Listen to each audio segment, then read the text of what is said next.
that over for me. Good to see everybody out there on a Thursday. What's up?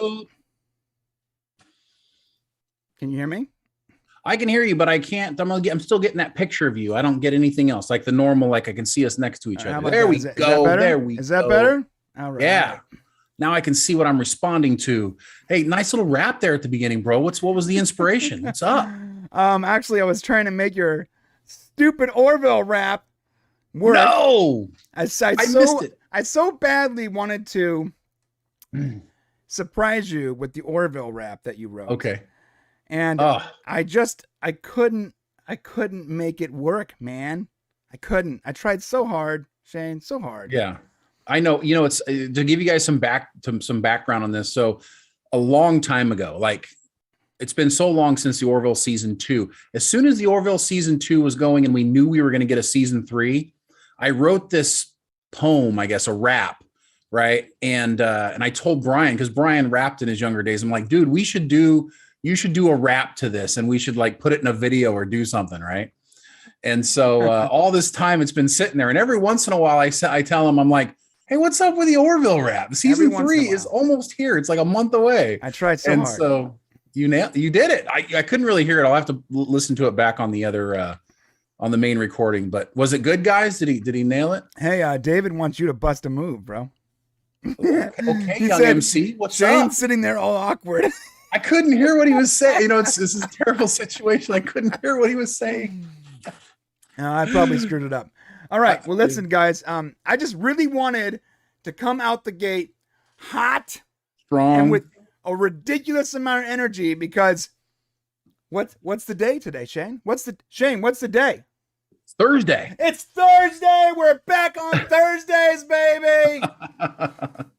Yeah. So the reason why you guys are watching us on Thursday instead of Friday is we realized Thursday's where we're supposed to be, this gives us an opportunity to talk about our favorite shows on a day that, we did for I think a year and a half with you guys. Yeah. Thursday's our day. So we're back. This is going to be our time slot every Thursday, and 2 o'clock Pacific Standard Time. The Pickle Party Unleashed. Pickle Party. Nice. And there's a lot of you guys that probably remember back in the day when the Orville season 2 was happening. We of course did an after show every week, and we did a pickle party. And so that's kind of where we're going to be going forward here. And so you're going to get Podcast Unleashed every Thursday, where we're talking about a ton of stuff. And we have so many things coming that it's going to be a lot of fun. Yes. Okay. Yeah. Shane can only see some of my, he only hears some of my audio. So every once in a while, you guys hear everything, but every once in a while, Shane can't hear anything. And he's just like, oh crap. Yeah. If I look confused, it's probably just because I don't know what's going on. Explains why he was sitting there all awkward. I'm like, I wasn't sure what was happening. He told me, he did warn me he was going to do a rap. And I'm like, well, what is it? Can I hear it? Because I know I couldn't hear it. And he wanted to surprise me. So that's why.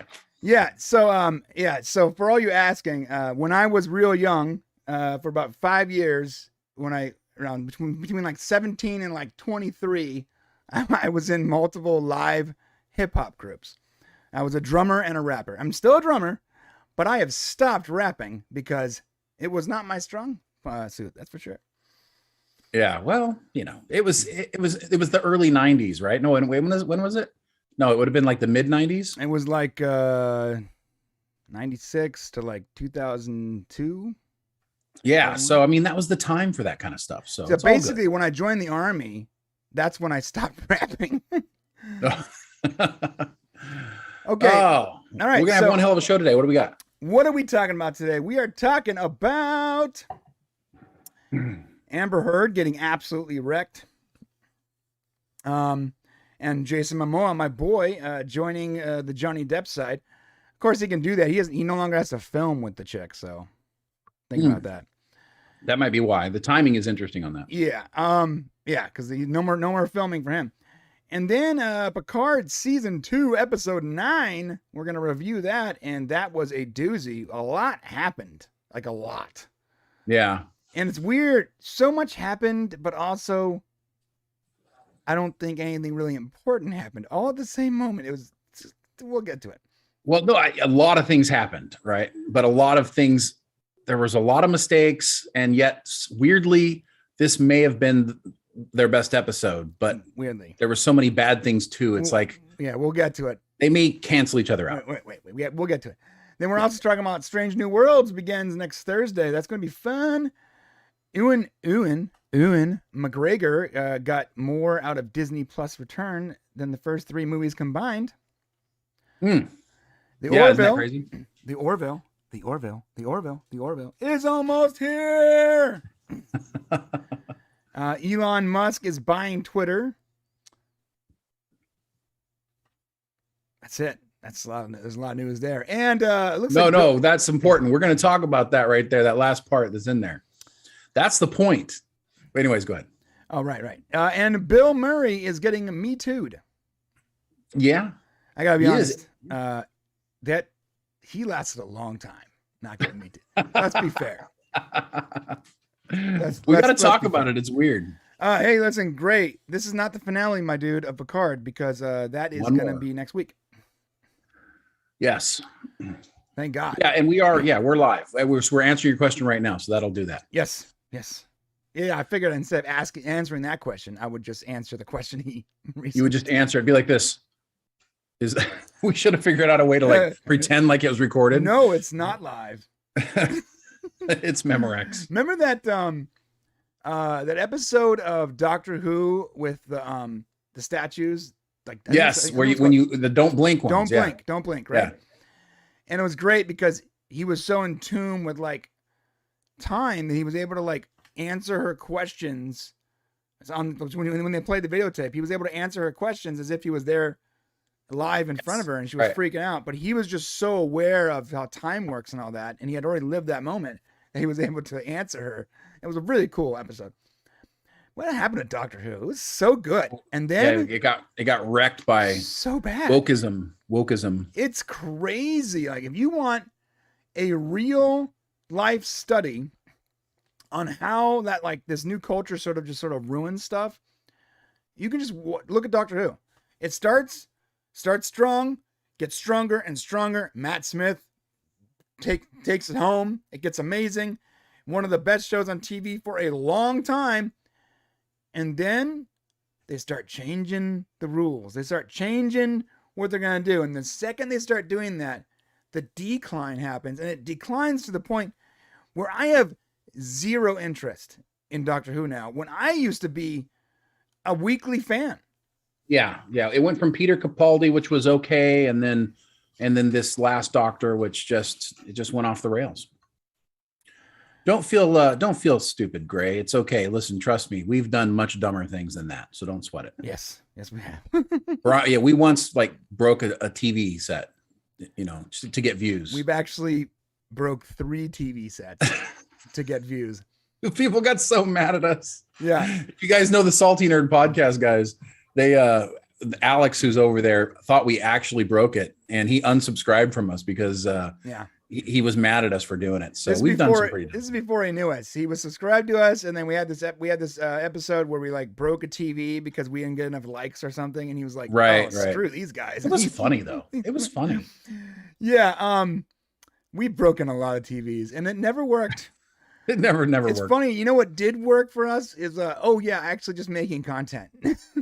All that just being consistent and working hard. Yeah. Okay. Let's talk about Amber Heard, dude. Yeah, let's talk about, it's funny. I didn't really want to talk about this. I know, but it's just become such a big thing across the world. And it's such a dumb and idiotic thing that's occurring. The whole thing is so stupid. It is dumb. It's hilarious. And I thought for a second we would just talk about it, especially since apparently Jason Momoa just decided to, on Instagram, start following Johnny Depp now that the trial's going on. And it's just a big deal because anything anybody does on Instagram or on Twitter now is kind of deemed that's what they are. So if you play for a football team and if you stop following your own football team, everybody knows that person's mad at their team, right? That's the new how you figure things out, right? Right. So now that Jason is supporting Johnny through Instagram and not Amber, now that the shooting of Aquaman is done, Aquaman 2, it shows that obviously, he must not have liked Amber very much either.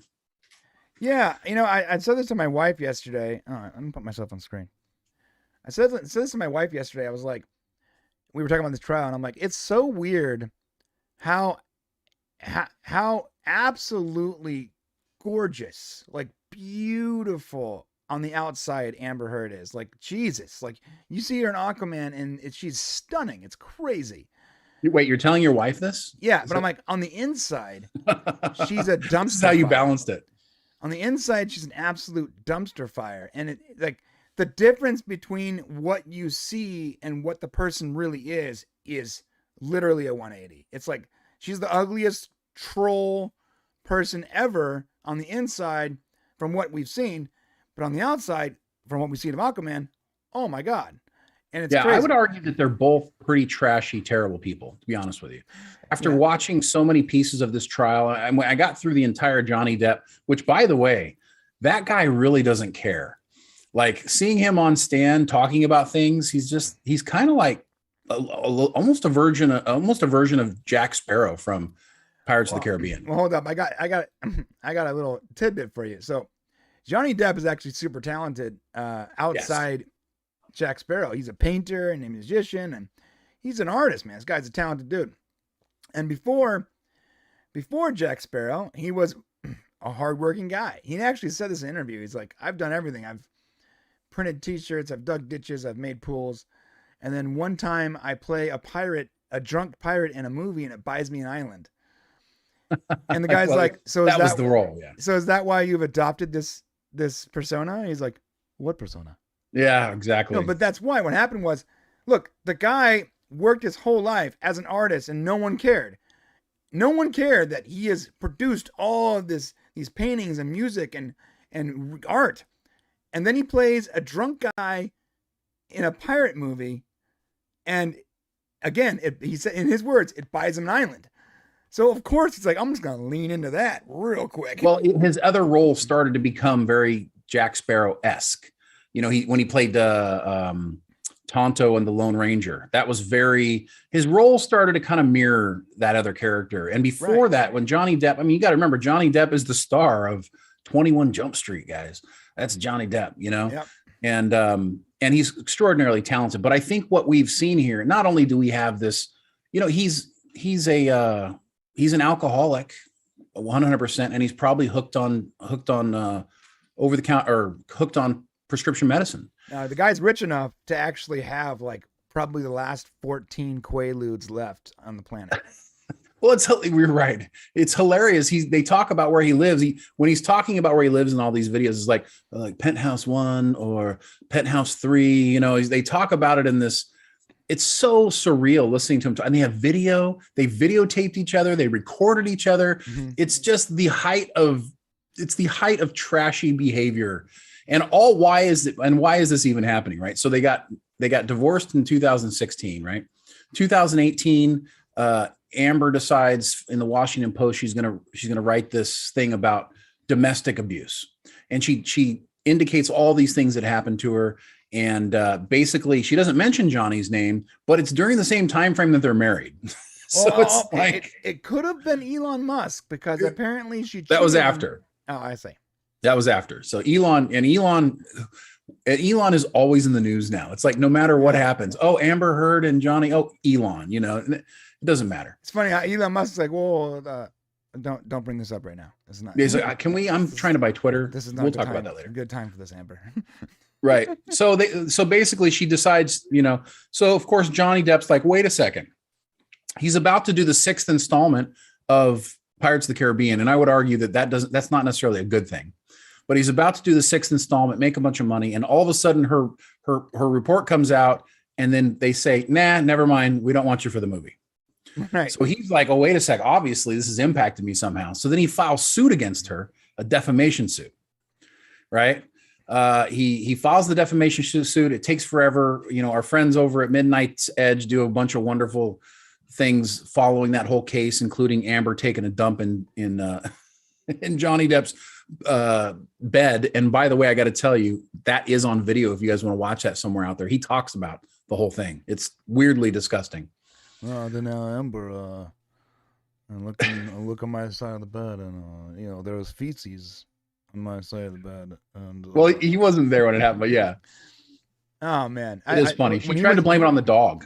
When he was recalling when he got his finger cut off, he's like, she was very upset, and she picked up a bottle. It could have been bourbon or maybe whiskey, but a bottle. It was a bottle. He goes into deep on his alcohol.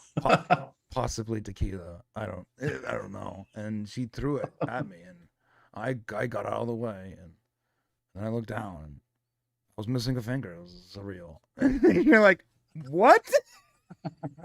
No, I like the one where he's locked himself in the bathroom, and she tells him that she's hurt or something, right? So he opens the door a little bit, and he bends down to look at her foot, and she like bum rushes the door and like smacks him in the head. Because she wants to get in. What's sad? This is a classic case. Oh, so let me finish. So she's countersuing him for $100 million. So he sued her for defamation for $50 million. And then she countersued him for $100 million, double, because his original suit is defamation against her. So she's suing him because he's suing her, basically, which is ridiculous. And now she has this, she's obviously very aggressive, crazy girl, but also she wants to be in control all the time. And Johnny Depp is the kind of guy who like doesn't want to talk about it. He wants to go off by himself. He doesn't want to fight. He doesn't want to argue. He just wants to go find a bottle somewhere. Yeah. And now for a message from our sponsor, Brondo, the thirst maker. Oh God. It is idiocracy in a way. The whole thing is very, so the only reason I wanted to talk about it today was because, it's obvious that Amber is losing this case, because what she's basically saying is that Johnny assaulted her and caused domestic abuse against her. Right. And everything we've seen so far has sort of been the opposite, or, maybe he hasn't hit him, but she's definitely seemed to be more physically assaulting than he has to her. Right. Ross Dog says they based Picard's mom off Amber Heard. And with that, I think it's a perfect segue into Picard. Yeah. Right. Let's just go back to a couple comments here real quick. Okay. Let's see. We were talking about the Doctor Who thing. It was the Weeping Angels. Thank you, David. That was a really good episode.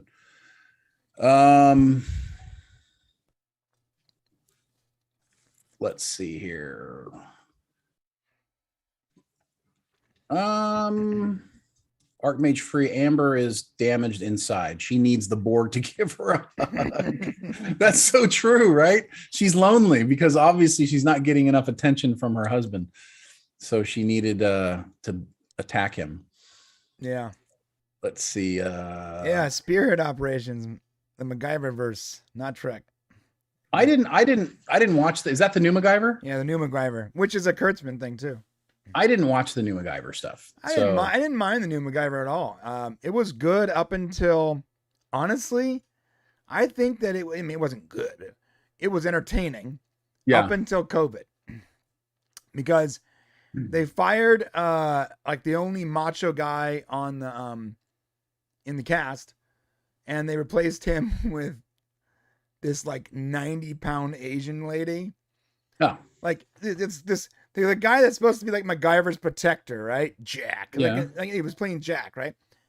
And they fire him, and he was pissed. I think he actually talked about it on social media. He's like, I'm not even sure how this happened, but they replaced him. This like big bulking protector that's supposed to protect the nerdy MacGyver with a 93-pound Asian chick. So it wasn't very believable. It was. Or was she really good at? Was it? I mean, it doesn't matter. It was so unbelievable. I don't care. Like, unless she had superpowers, she's not throwing like the 250-pound dude through the plate glass window. It's just not physically possible. Right? If you're 90 pounds, you're not going to throw someone that's 3 times your weight through a window. Sorry, you can't. Like, come on, get out of here. That didn't make any sense. And then COVID, and then like the show tried to like integrate COVID into the show. Oh God. Bad idea. It got so weird. People are walking around with like screens.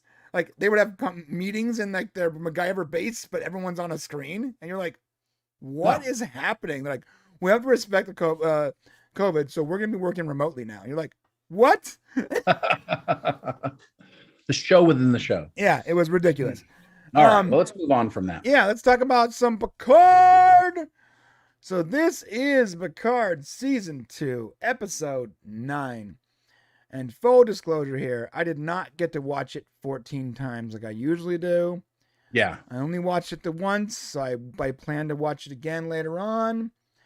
It's weird because I watched other episodes that had of this show that had like really no weight on the season, like 3 or 4 times, but this one I just didn't have time. So we're going to talk about it. One quick thing. Let me load this up. All right. So one quick thing about. Yeah. Before we get into it, can I just say a couple things? Yeah. So I just want to say that if you've been following our Popcast Prime videos that we've been putting out, the big bulk of things that we've predicted have happened and are happening. So, which is very cool for us. And it looks like as we go through this episode, you're going to see some of those theories that we talked about are indeed going to happen. And so if you've been following us, you probably watched along and said, oh, they were right, because so it looks like some of those things are coming true. And I want to point those out as we go along. Yeah. Yeah, it's weird being this close to right. Like our last 3 Picard videos, we have been, even the Guinan one, jeez, 4 Picard videos, we have been pretty close. And I think what happened was, when we were predicting Discovery 4 years ago, and then Picard season 1, when it came out, I think that we were writing theories as if we thought, okay, these writers are trying to make good Star Trek. And so we were writing theories that would be good Star Trek, right? Right. And then season 2 of Picard came out, and we switched up our writing a little bit, and we go, okay, let's consider in our theory what we think the writers are going to do based on their past performance with Discovery season 1, 2, 3, and 4 and Picard 1. And that has helped a lot, because I gotta be honest, sometimes the show don't make no sense. Right. In fact, more often than not, this season, it's still better than last season. A lot of it don't make no sense. And either you have to make that make sense, or you have to go, okay, what were the writers trying to do here?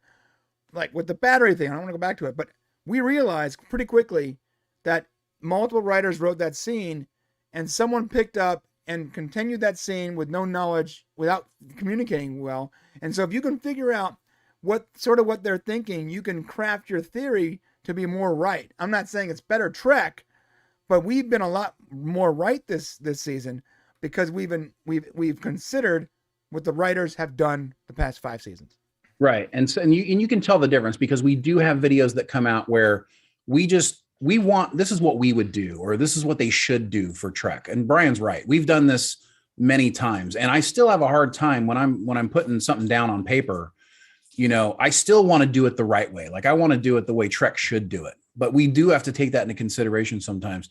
And, for example, Danny mentions the time cop, right? That we did say, we thought somehow he would be some sort of a time cop. Well, guess what? That's what they should have done.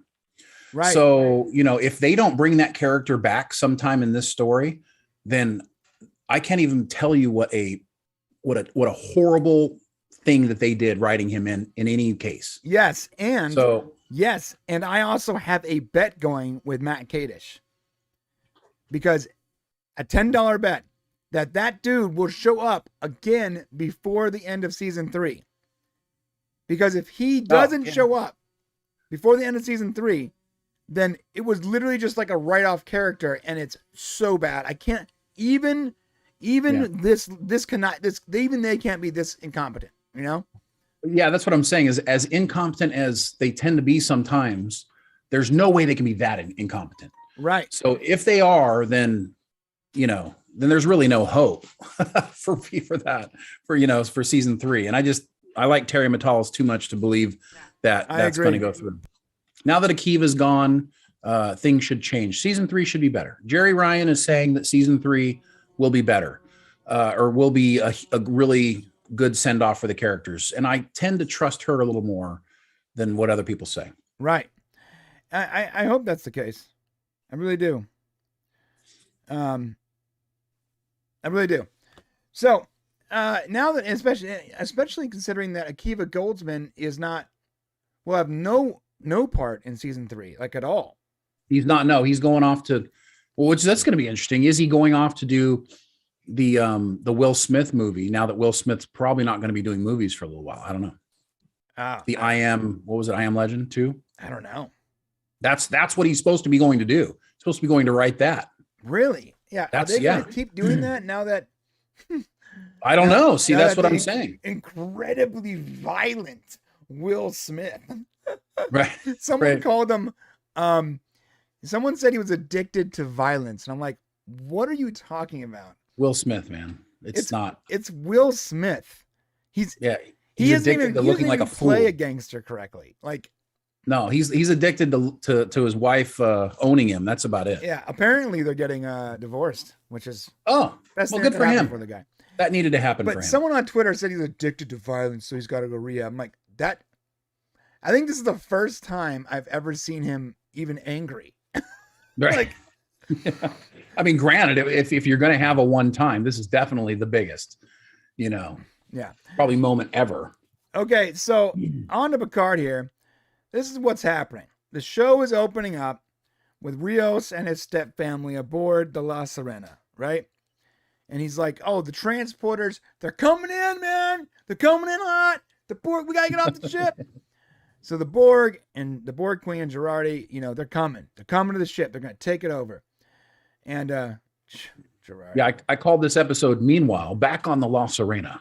Right. I got to say, Girardi this season is fantastic.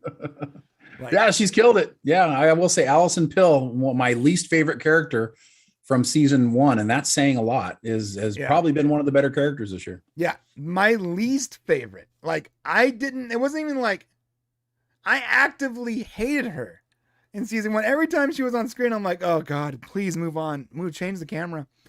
And now, oh my God, like what a 180. She's awesome. Yeah. Great as the Borg Queen, really acting her butt off, looking good. So she boards La Sirena. She runs directly to where the Borg Queen is apparently in a frozen storage, and she undresses and puts her new suit on. Right? Yep. Now she's got Borg Queen gear. She got the Borg Queen gear. She's like, oh, finally get to feel myself. The makeup looks fantastic too. I love the fact that like she looks so pale and she has like it's good. This is very, very good. I'm trying to front load all my compliments. I'm being real clear. If you guys think that I'm like really into this episode, I am front loading all the compliments because I don't want to get whiplash having to go, this is great, and then this is horrible. Well, I mean, frankly speaking, as much as we're going to talk about some bad things here, I will say this was probably the best episode since maybe episode 2. Yes, I agree. Just because of the way they made the episode. Right. Although, isn't it weird that every time Picard was on screen this episode, I wish they would continue on? I don't know. I mean, to me, it looks like he's like about to pass away at any time. He's so fragile and frail. And it's very hard to believe he's running around those caverns down there. Yeah, right. Yeah, very hard to believe that's happening. Yeah. He's running through the cavern. It was like a bad Inspector Gadget episode. Like the fact that Soong kept finding him. Okay, I won't talk about it yet, but yeah. So weird. Okay, so Seven Rafi and Not Loris is there, and not Loris. It's Talon, not Loris. Okay, yeah, good. but yeah, I'm saying. No, I like Loris. it. It's funny. So it's interesting. I like how they use her tech to TP there or teleport there. They had that's the only way they could get there. Yeah. So guys, I'm a gamer, so if I use TP by accident, that's just the way I think now. So they used her tech to get there. And he quickly, tells them, hey, it's all Borg. I love this scene with the Borg with the lasers guns, like they're all green. Very reminiscent of the first time we saw the Borg with the red eyes, remember? Yeah. Very cool. Very cool choice. Intro, blah, blah, blah. And I want to get to this part real quick. Have we already seen the Borg Queen talk? No, she hasn't talked to. No, she's about to. That's what I'm trying to get to. Okay. So she tries to get in, and Girardi is like, nope, not happening, dude. And this was a really cool exchange. I gotta say, Alison Pill, I mean, she's doing good. I don't know. She's obviously feeding off of Annie Wershing really well as the Borg Queen here. They have this thing where they're really working well together, and it's showing off big time on the screen. Did you notice that the Borg Queen essentially gave us like some foreshadowing of what was to come? She told Girardi, "You see the branch and not the tree." Oh yeah, right. Yeah. The Borg Queen says time is on our side. She knows she can get ahead of the Confederation. Right. So almost like this branch right here. Oh, that's unfortunate. I don't have it loaded up. Oh, dear. Let me load it up real quick because it's good. It's too yeah. good. So she's talking about basically a branch in the timeline. Right. And so I thought that was interesting that she made that comment. Yeah. She's in the timeline. Oh, interesting. In the timeline. Okay. I'm sorry, this is taking so long. You want to load it up? Okay. Yeah. Well, let's go over here to some comments really quick. Let's see. No Q. Yeah. You know what, Dork Knight? Q is not listed in this episode or the final episode of this season. Now, we do know he filmed in season 3. We know we're going to see him again. We're hoping, this is our theory that we put out, and if this comes to pass next week, this will be really cool. Next week, we think we're going to see Q, even though they're not talking about it. And hopefully, as Q's going out, he's basically bringing the cast of TOS, the crew of TNG, back. So we get them showing up as a cliffhanger for season 2. And that'll be like the last thing we see. There is the timeline. So in case you guys didn't watch our Prime video, Shane very, very I didn't say that right. He explains this very well. So there's a Prime timeline, a corrupted timeline, a Borg Queen timeline, and we are in the corrupted timeline. And this episode, we literally see the branch of the Borg Queen timeline happening. I'm so happy that I used the purple arrow to like go crazy around, to get to the Borg Queen, because it took a long time to get there, just like that arrow. But you did a really good job. This looks very nice. Oh, thank you, Shane. I appreciate that. You're so nice to me. It took you forever to do it. It took me like 6 hours. Because I have like a whole animation too, where it's like the timeline grows and splits off, and there's an arrow. I loved it. It took me like 6 hours because I'm not an animator.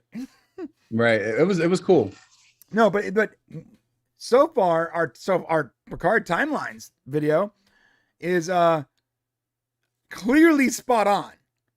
Yeah. Like, I don't even think a single thing in that was wrong. I think it was just correct. And later on in this episode, they basically confirm what we said at the beginning of that Girardi is the Borg Queen of the future. Right. And it was very interesting because we had a lot of comments in that video where they're like, I don't think it's Girardi. I think it's 7 and 9. And I'm like, okay. I mean, we thought the same thing until we actually saw the season. Then we're like, oh, okay, it's Girardi. Yeah, yeah. Wow. They could have cleverly found a way. I thought there was a way that 7 could save Girardi maybe and take her place. But they didn't go that route. So yeah, it was interesting too, because like when the Borg ship comes out, like it has like the 7 large spires and the 9 smaller spikes. You're like, oh, interesting. Yeah. 7 of 9, right? 7 of 9. And literally it's like 7 greater than 9. You're like, huh. But I guess that was just some artist was like, I thought that'd be clever. I like 7 and 9. Right. Or just wishful thinking, how you can see the number 7 everywhere, or 52 or whatever. Right. Yeah.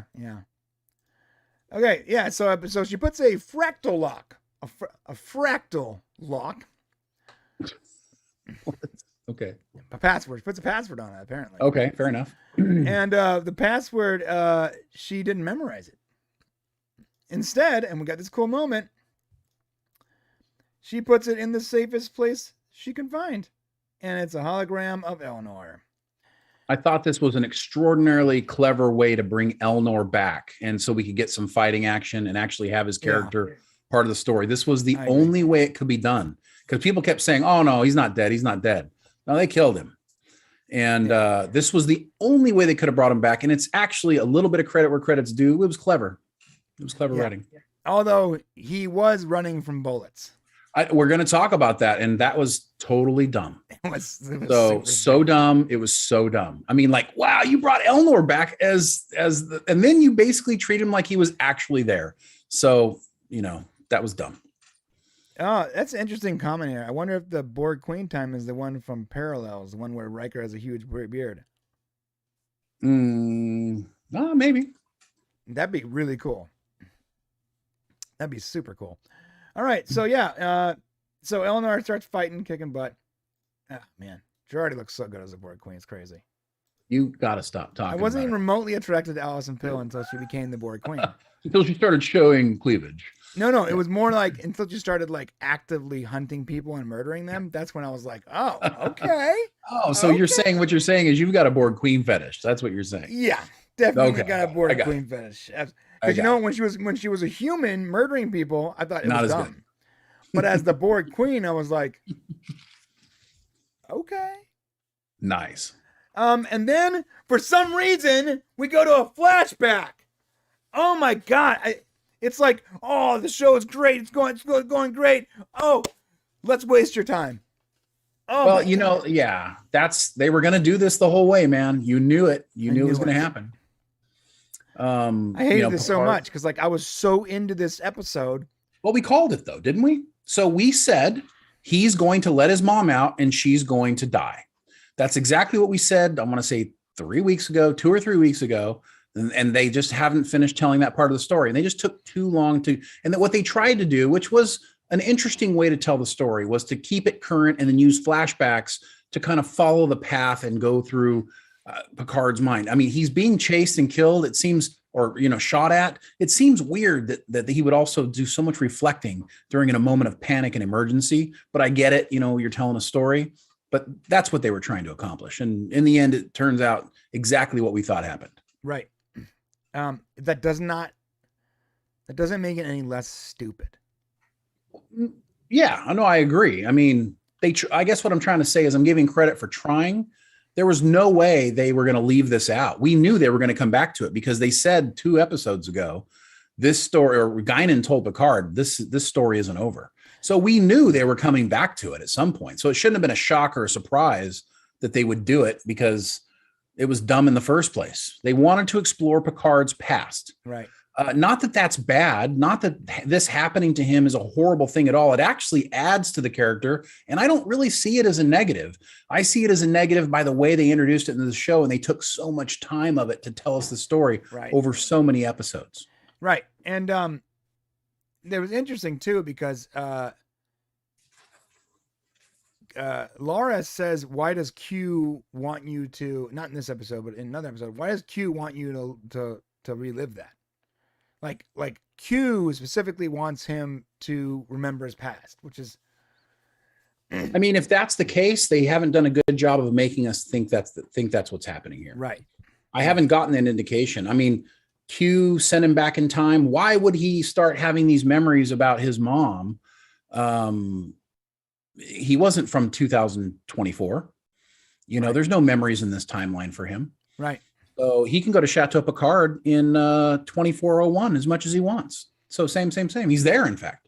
Right. So why, you know what I'm saying? So he was already having that. He was having these memories before Q ever became introduced. Remember, we had some flashbacks at the very beginning of the show. Yeah. So why do they say, why does Q want you to remember that? He's like, I don't know, but it's not important right now. And you're like, what's funny, like when the second he says it's not important, we have more pressing matters. I'm like, yeah, I agree. Yeah. Stop showing us this. Let's move forward. Yeah. So we get this whole boring thing. I mean, this actor he's a phenomenal, great actor. He's a great actor. I just think they misused him. So, I mean, what else were you going to do? right? I mean, not make him Picard's dad in flashbacks. Like, give him another job, because now he can like really never be in Star Trek. And there's no other character he could have played. They should have just not had him in Picard at all. Right. Yeah. Yeah. Yeah, blah, blah, blah. Let's get through all this boring crap. Okay. Now they're fighting the Borg, blah, blah, blah. Okay. So now this is interesting.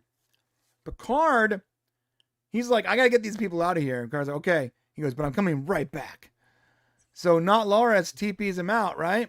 Now teleports him out. TPs him out. Okay. I can't. It's very hard for me to turn that funny off. to me. Go ahead, Teleport and TP, like, to me, they're synonymous. She teleports him out, and he tries to get back, and it's not working because Picard's like, okay, shut it down.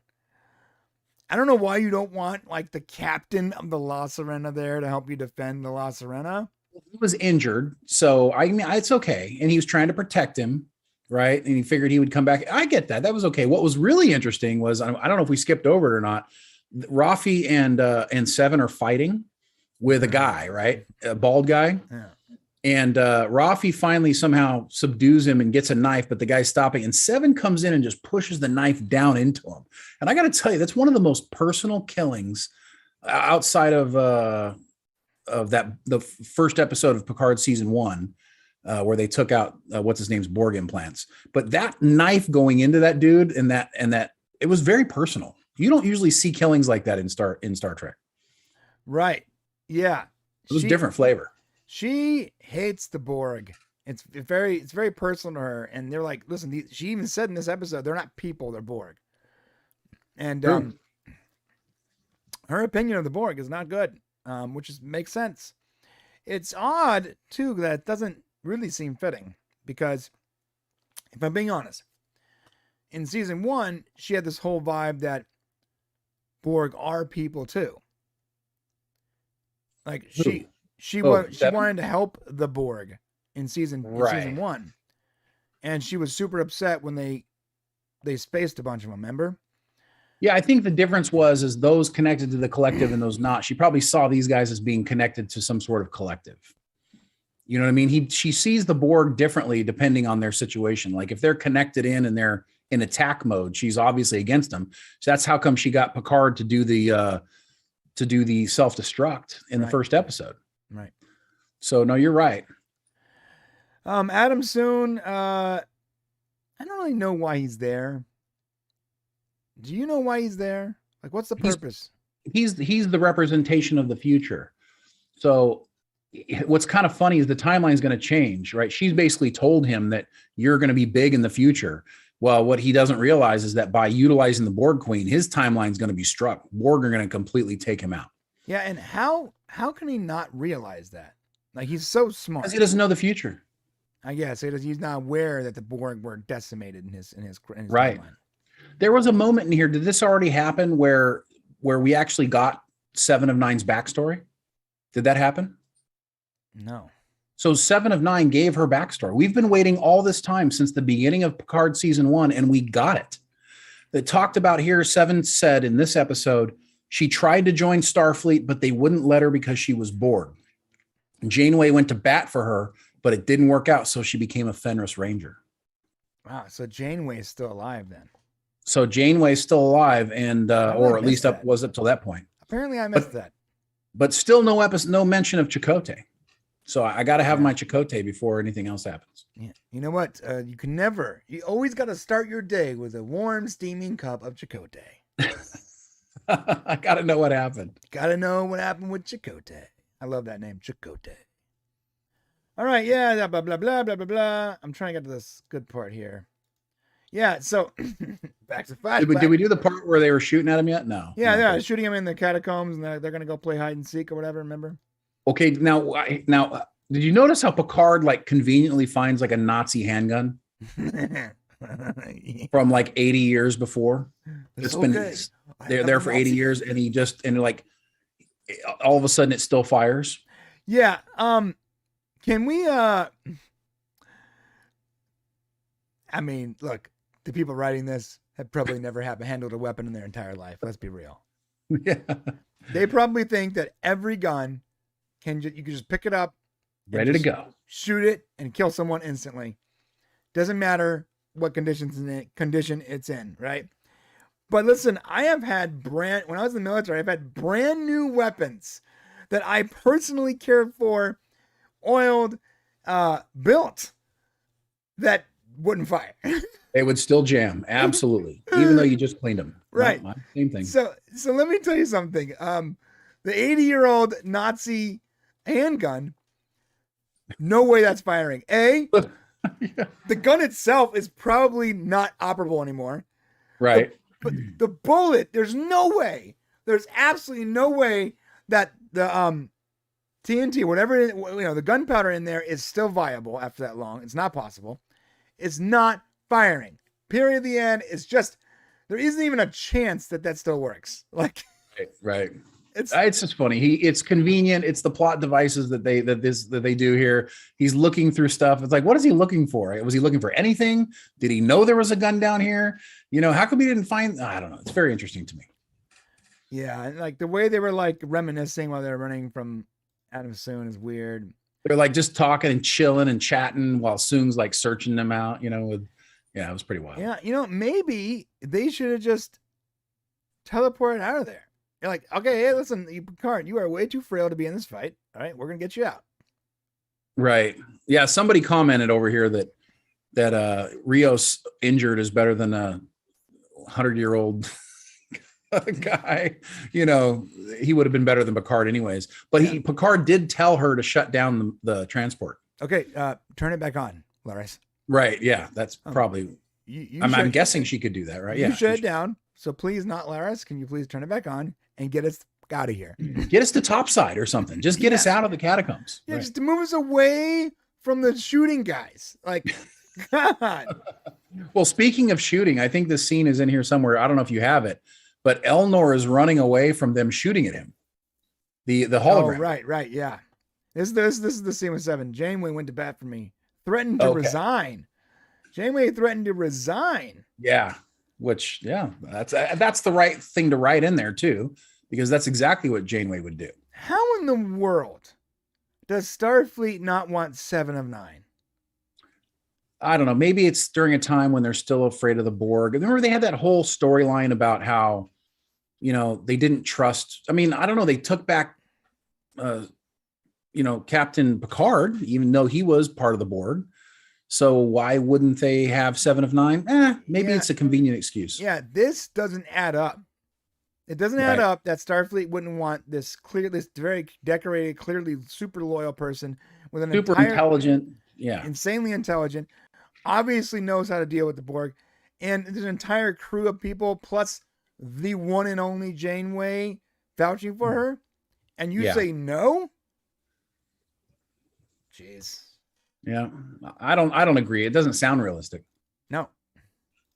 Well, I mean, maybe with the current Starfleet, again, Picard is not too bright. Maybe. Remember, in Picard in season 1, I thought it's like everyone's too busy to like actually do their jobs somehow. It's like they're too busy not doing their jobs to do their jobs in Starfleet in that current version. And then we saw in Picard 1 in season 2 at the very beginning, you're like, oh, well, looks like Starfleet's back to being Starfleet. Okay. Maybe there's a time where people are just dumb that we're in charge. I don't know. You're right. Season 1 was very weird. Starfleet was not nice. We had a lot of like the anti this, anti that. Remember, Starfleet was being the representation of what was going on in culture for us at that time, which was basically, we don't like foreigners. We don't like all that stuff. So, right. Yeah. Trump sucks or whatever. All right. Yeah, he's trying to hack in there. I love that there's this moment here where Rios, she's trying to convince him to stay in the past. And I love that he didn't stay. I love that he's like, you can tell he kind of wants to be with her, but he explains he's a man out of time and he goes back like he's supposed to. I love that. Duty first. Right. That's good. Blah, tricorder, blah, blah, blah. Oh, this doesn't matter. Okay. I'm sorry. I'm trying to get to the good stuff. No, you're right. I mean, my notes are my next note is basically, my next note is shooting the hologram and then and some closure for Rafi when she sees Elnor. Right. So nothing happened in between all of that matters. Yeah, nothing that matters. More flashbacks with his mom. God, Jesus. All right, we don't care. We don't care. We don't care. We don't care. Oh, come on! Dude, I swear to God, if I had to see this kid's face one more time, I'm gonna lose my shit. Okay. We don't like you, little Picard. Oh my God! All right, blah blah blah blah blah blah blah. Yeah, he's running from bullets. Oh no, the bullets! There we go. There's that moment. Yeah. Yeah. So I'm glad to see Rafi. So Rafi gets closure. So now maybe she'll just kind of shut up and do her job. Yeah, I doubt that. Right.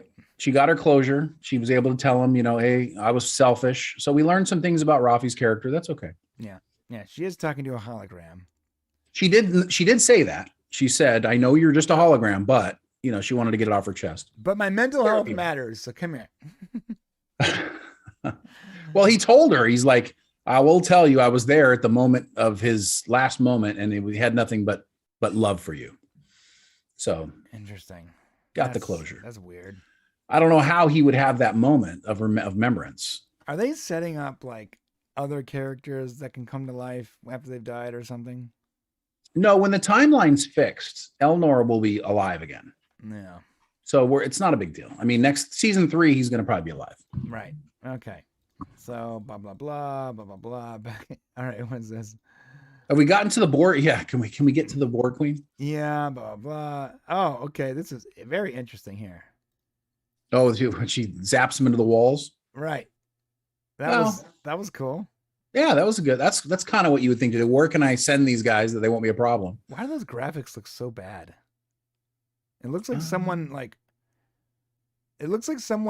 put the pictures of the people into Photoshop and then just sort of like move the transparency down. Maybe. It's not good. Graphics are not good. What's the chances they would have showed up right there next to Picard where he was walking? If it had been a couple feet over, there would have been a huge problem for the show. Right? Whoops, killed Picard. Uh-oh. So I get why they do it that way, because they want to like show like the tents. They want us to see. It's okay. But it's okay. imagine if they teleport them right into like Picard's path. And I was like, mother, they just kill him. Yeah.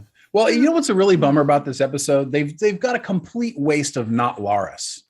They could have very much had a story where this character is not what she seems to be. She's a Romulan, Gary 7, supervisor Romulan. Only humans come back. It's very weird. This was a great opportunity to have a twist to the show. That's not going to happen. She's just going to be a good guy, good person there to help support and get Picard through this. A waste. Absolute waste. Yes.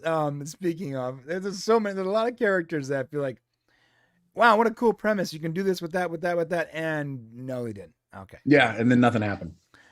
Speaking of liking things, if you are here right now, please like the video, the stream, like it, hit the like button.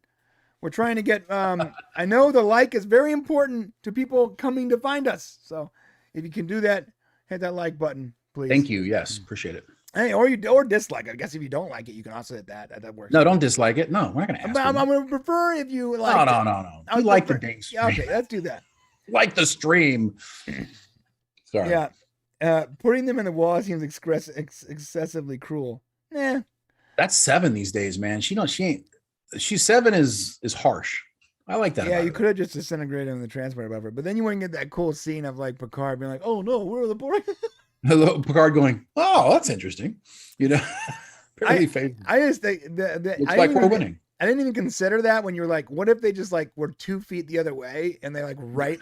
That's the first thing I thought when they showed up. I'm like, "Dang, that was close." I want to see that deleted scene where they teleport in front of not Laris and Picard, and then immediately just murder him, and then it zips the credits. Dun, dun, dun, dun, dun. Like, well, think about here how irresponsible this is. Okay, 7 knows Picard is inside there. She knows he's somewhere in there with Laris, right? And she doesn't know the layout. She doesn't know how it works, so she has to randomly put him over there. And I guess you can probably see. I don't know. Maybe you can see walls or something. I don't know how you would tell. Who knows? But yeah. So seems irresponsible to me. Who knows? You want to know My general, if I can sum up Picard season 2 in 2 words, who knows? Yeah, anything could happen. And in one song, ready? I'm sorry, in one sound. I don't. It's like, oh. Okay. I mean, it's not over yet. Who knows? It could get better. Oh, this is interesting. Have we got to the point where they've got the Borg Queen to rights, dead to rights? The three of them. She had a transport inhibitor. That's right. So yeah, but have they gotten to the point where all 3 of them have her surrounded? Is that where we're at now? Oh, good. Yes. Yep. Okay. 3 against one lady hardly seems fair. I've seen movies like this. Okay, so dude, I've seen movies like this. Listen, this is so dumb. Okay, I'll tell you why. Because they say we got you, and the Borg Queen says think so, like that, and so she then takes out the hologram. I'm not sure how she swiped him, and I guess he just disappeared. And then she takes out Rafi, and then so Seven was froze like the whole time she's taking out 2 other people. Right. She's like looking at Rafi while she's getting taken out. I'm like, come on, it's man. It's like those typical like action movies where it's like the main character comes up against an entire room of guys, and he's like, okay, boys, let's go. And like they one out of time, like try to fight him.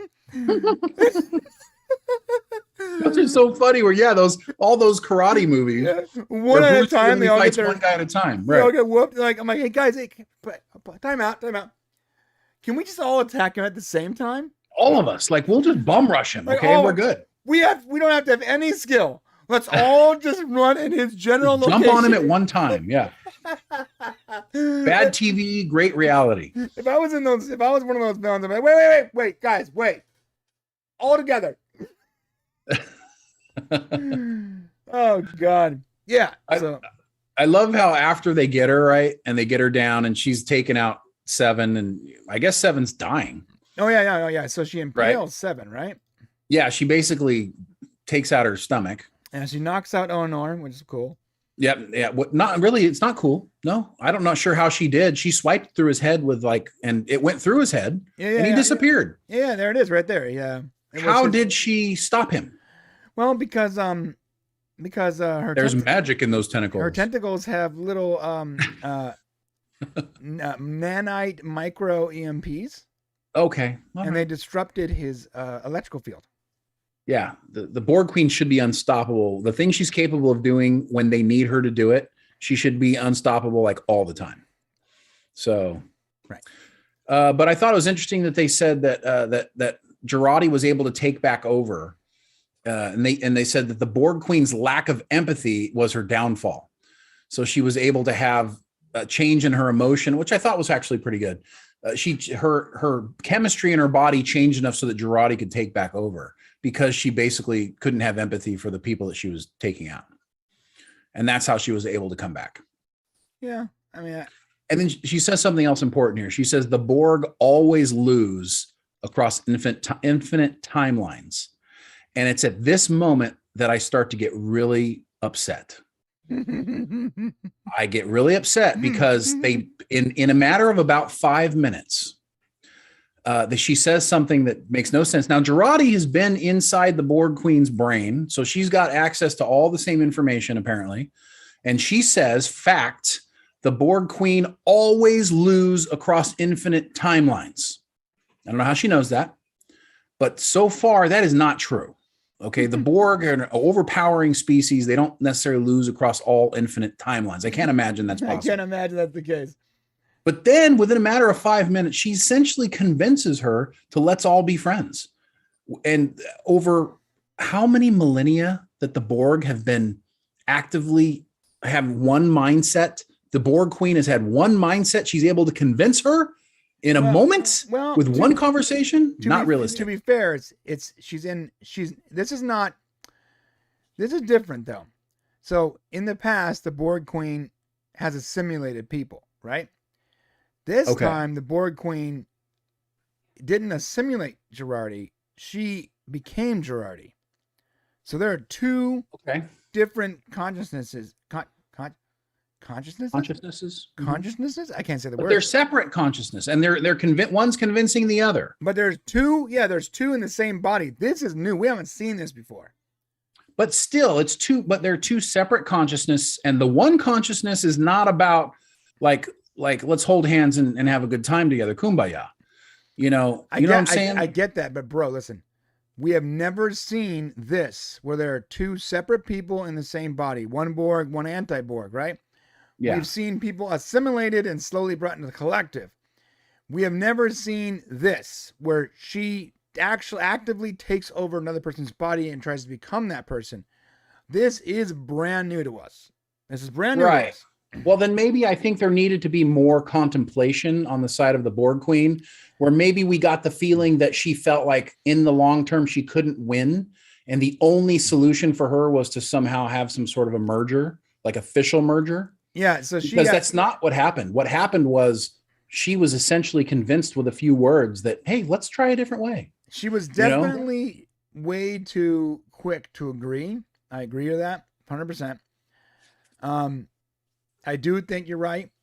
I also think that she's Borg. She's probably thinking everything like the way a machine works. She looks at all the data presented to herself and she goes, click yes or no. Very binary decisions. But yeah, I mean, they should have shown more contemplation, more consideration. It should have been harder for Annie Wersching's Borg Queen to make that agreement. Right.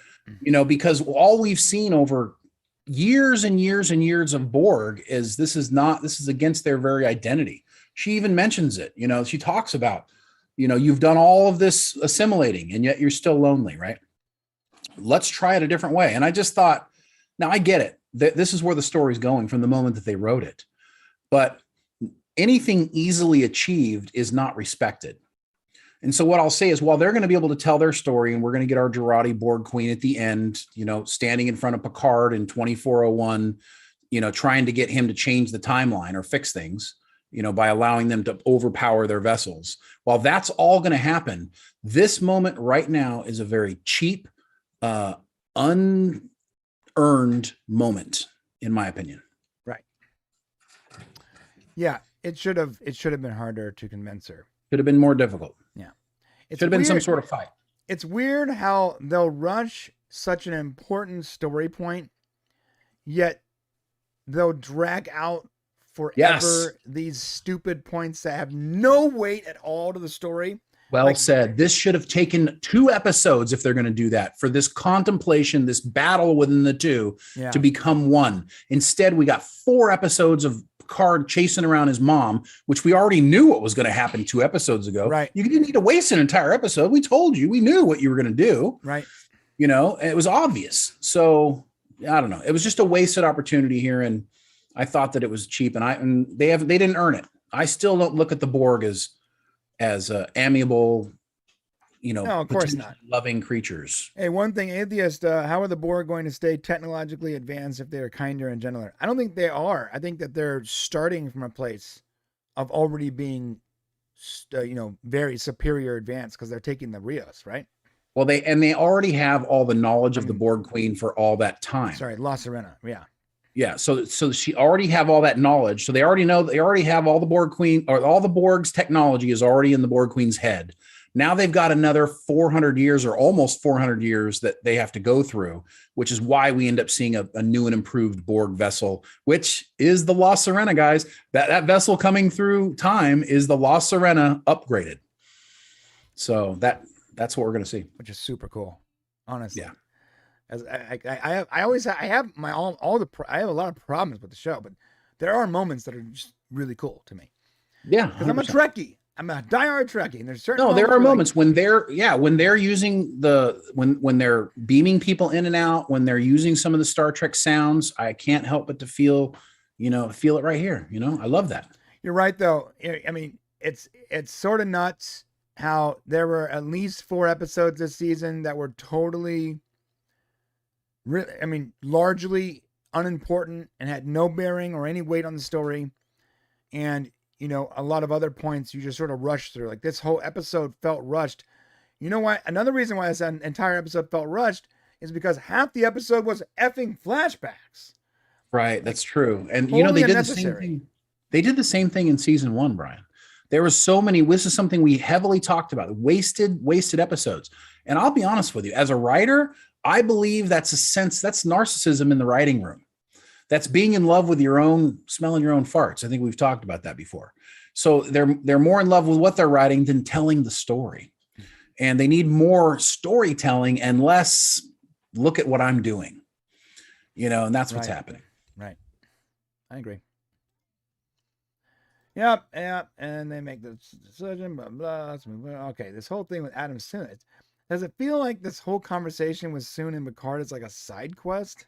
Yeah, like I said, it's what did I say earlier? It's like an Inspector Gadget episode where he's like, he's talking to the bad guy and they're working it all out while Gadget's trying to get the upper hand, which is exactly what happens.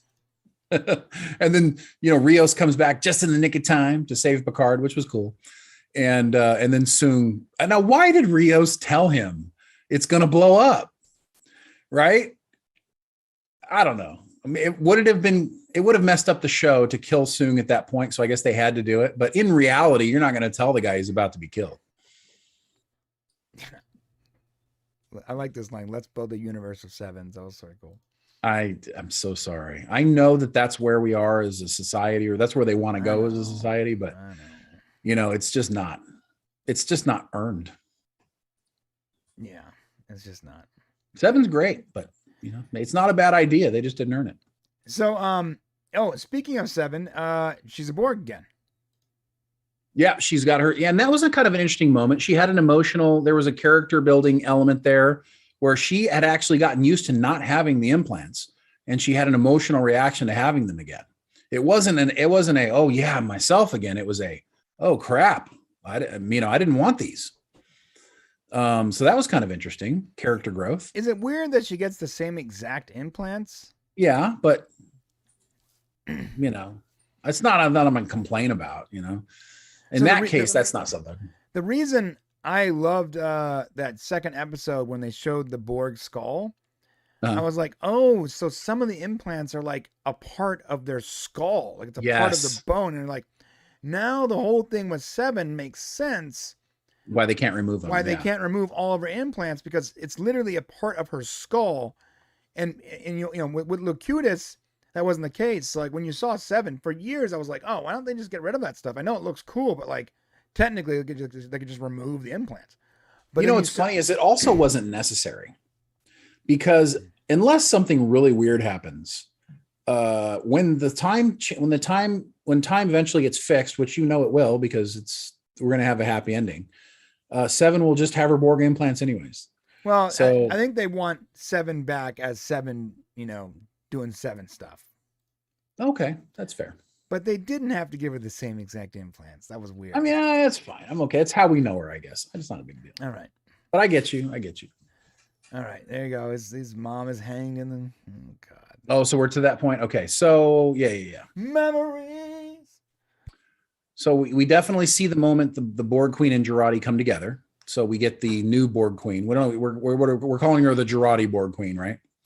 So we see the moment she's born now. It used to be two people, now it's one. Yeah, they merged. They have two. Okay, and then Picard's mom hung herself because she couldn't live with her mental illness. And that's why she called herself a burned out star, which I thought was actually a really great, even though they were totally wasting our time. I loved how she used the example of we're seeing starlight of a star that's already burnt out. And she said, basically, she's the same. Like she's already burnt out. You can still see her, but she's already gone. Interesting, because when Adam Soon asked Q who he is at the diner, he says, I am the evolution of starlight. Okay. Interesting. That's just something we could probably philosophize on. I thought it was interesting. Rios was going to tell Teresa. Q is actually Picard's mom. What? Okay, stop. Just stop it. I hate it with all this Picard's mom stuff. Because I'm just trying to make sense as to why Picard's mom is even in this season. Because it's part of his mental trauma, which is what the season's about, is mental health. Look at all this time being wasted on this. Dude, Jeez. It's mental health year. It's mental health season for Star Trek Discovery, Star Trek Picard. It's all what it's all about. So much time being wasted on this. Look at this. God. If I was Picard's therapist, bro, this is what I would have said, right? remember how he's just tormented. He spent his entire life tormented because he let his mom out and she hung herself, right? If I were his therapist, I would say she likely would have found another way to kill herself in that room, Jean-Luc. Yeah. Don't worry. She could have hung herself in the room. Yeah, she's determined to do it. She had bed sheets. She could have done it. Yeah, that's what I would have told him is his, don't blame yourself too much. Yeah, it's not like you let her out and she like ran off a cliff. Like right. She literally, which is what I thought was going to happen. Either she got lost or she she fell down a well. I don't know. Yeah, and there's a little bit of a or she gets assimilated and becomes the Borg Queen. Who knows? Don't stop saying that. I know you've been saying that all season, right? Oh, snaps. Girardi Borg Queen. She's going to go to that moment and save Picard's mom and she'll become a Borg. No, she's not. Okay, stop. She did say, look up, Picard. That was just to get his attention. We talked about this. Whatever. So listen, there is a problem, though. There's a problem. Yeah, what's the problem? The problem is... I'm sorry. What's one of the problems? Well, here's another problem. In the TNG episode where no one has gone before, we had an old version of Star Trek or of Picard's mom. That's right. So now we're saying she died when he was a kid.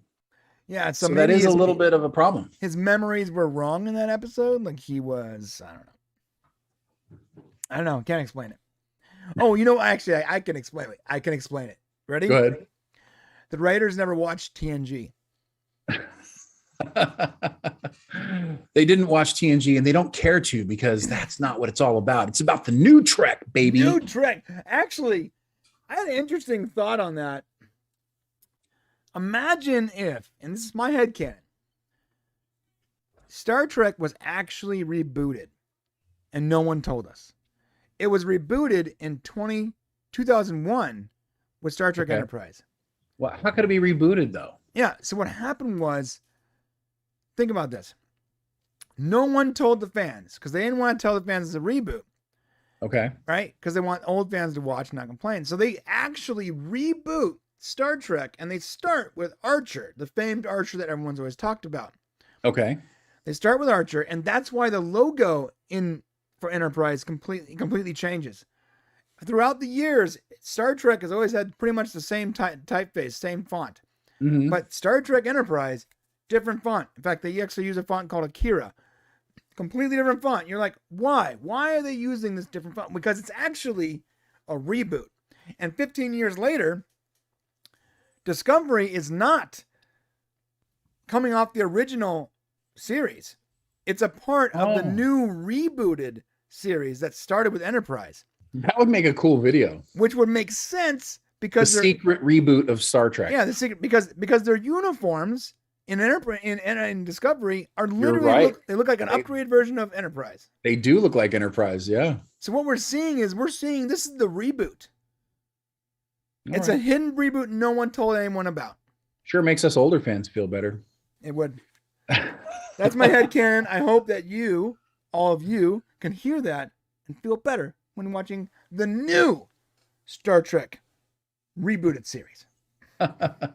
We should literally make a video. We should try to find other connections and make a video and call it like the secret reboot.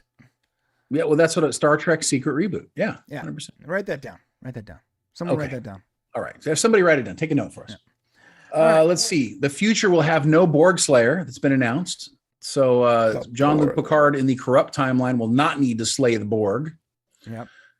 The mission. Okay, this is interesting. This is an interesting point that we need to talk about because it proves once again that we are still right because this Renee Picard thing has been kicking our butt the whole season. Is she important? Is she not important? Is she a key to the future? Is she not? The mission must not be postponed, New Borg Queen says. For the mission to succeed, there must be two Renees, one who lives and another who dies. What the heck does that mean? Wait. Do I have I don't have my beep button. Damn it. If I had my beep button, I would ask you to repeat that and I would just beep heck so it sounded correctly. I don't understand what that means. There's two Renees. I'll tell you because there is an Aunt Renee and a cousin Renee. That's true. That's true. But there are two Renees. Everyone thinks that we're talking when the Renee that he's talking about in the first episode is the Renee we're seeing on screen. However, he says cousin, right? And that's aunt. His aunt. There are two Renees. There's another Renee, probably his aunt's daughter or whatever, or it could be son. I guess it doesn't matter. Renee can go both ways. So his aunt's child becomes the actual Renee that he was referring to. Well, and that's season 3. Okay, so can we just talk about this a little bit? Because if you guys think next week we're going to get a wrap up, it's not happening. No, there's no wrap up. Hey, everybody, we're not done. Like, right. This train is not even remotely ready to leave the station.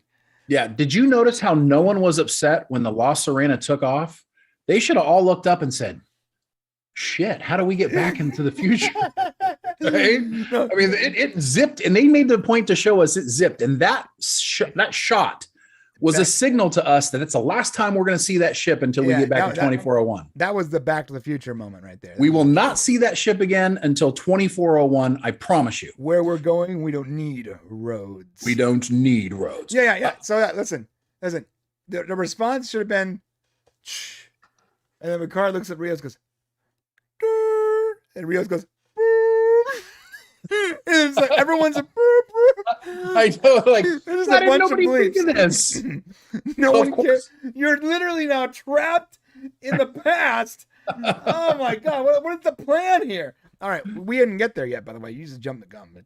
Well, I'm sorry. Yeah, but so not Loris, of course, is going to be the key. But what's interesting is basically that line. There are two Renees. One who lives and another who dies. And of course, Picard says, well, I'm not letting the future is not written. I'm not going to, okay, BS. Obviously she said that. So it's going to happen. And that is likely the crux of season 3. So the storyline is probably going to go into this. Now, if you guys remember, we had this video we just put out and we got a lot of people going, oh, no. Because we said that Picard didn't know who Renee was. Right. The one who's going on the Europa mission. Right. They're like, oh, no. At the beginning of the first episode at Starfleet Academy, he talks about his cousin Renee, who did big things in the solar system. Yeah, just so you know what we based on him not knowing Renee was? In episode 3, when he says, I don't know who this person is. We're not basing this on conjecture.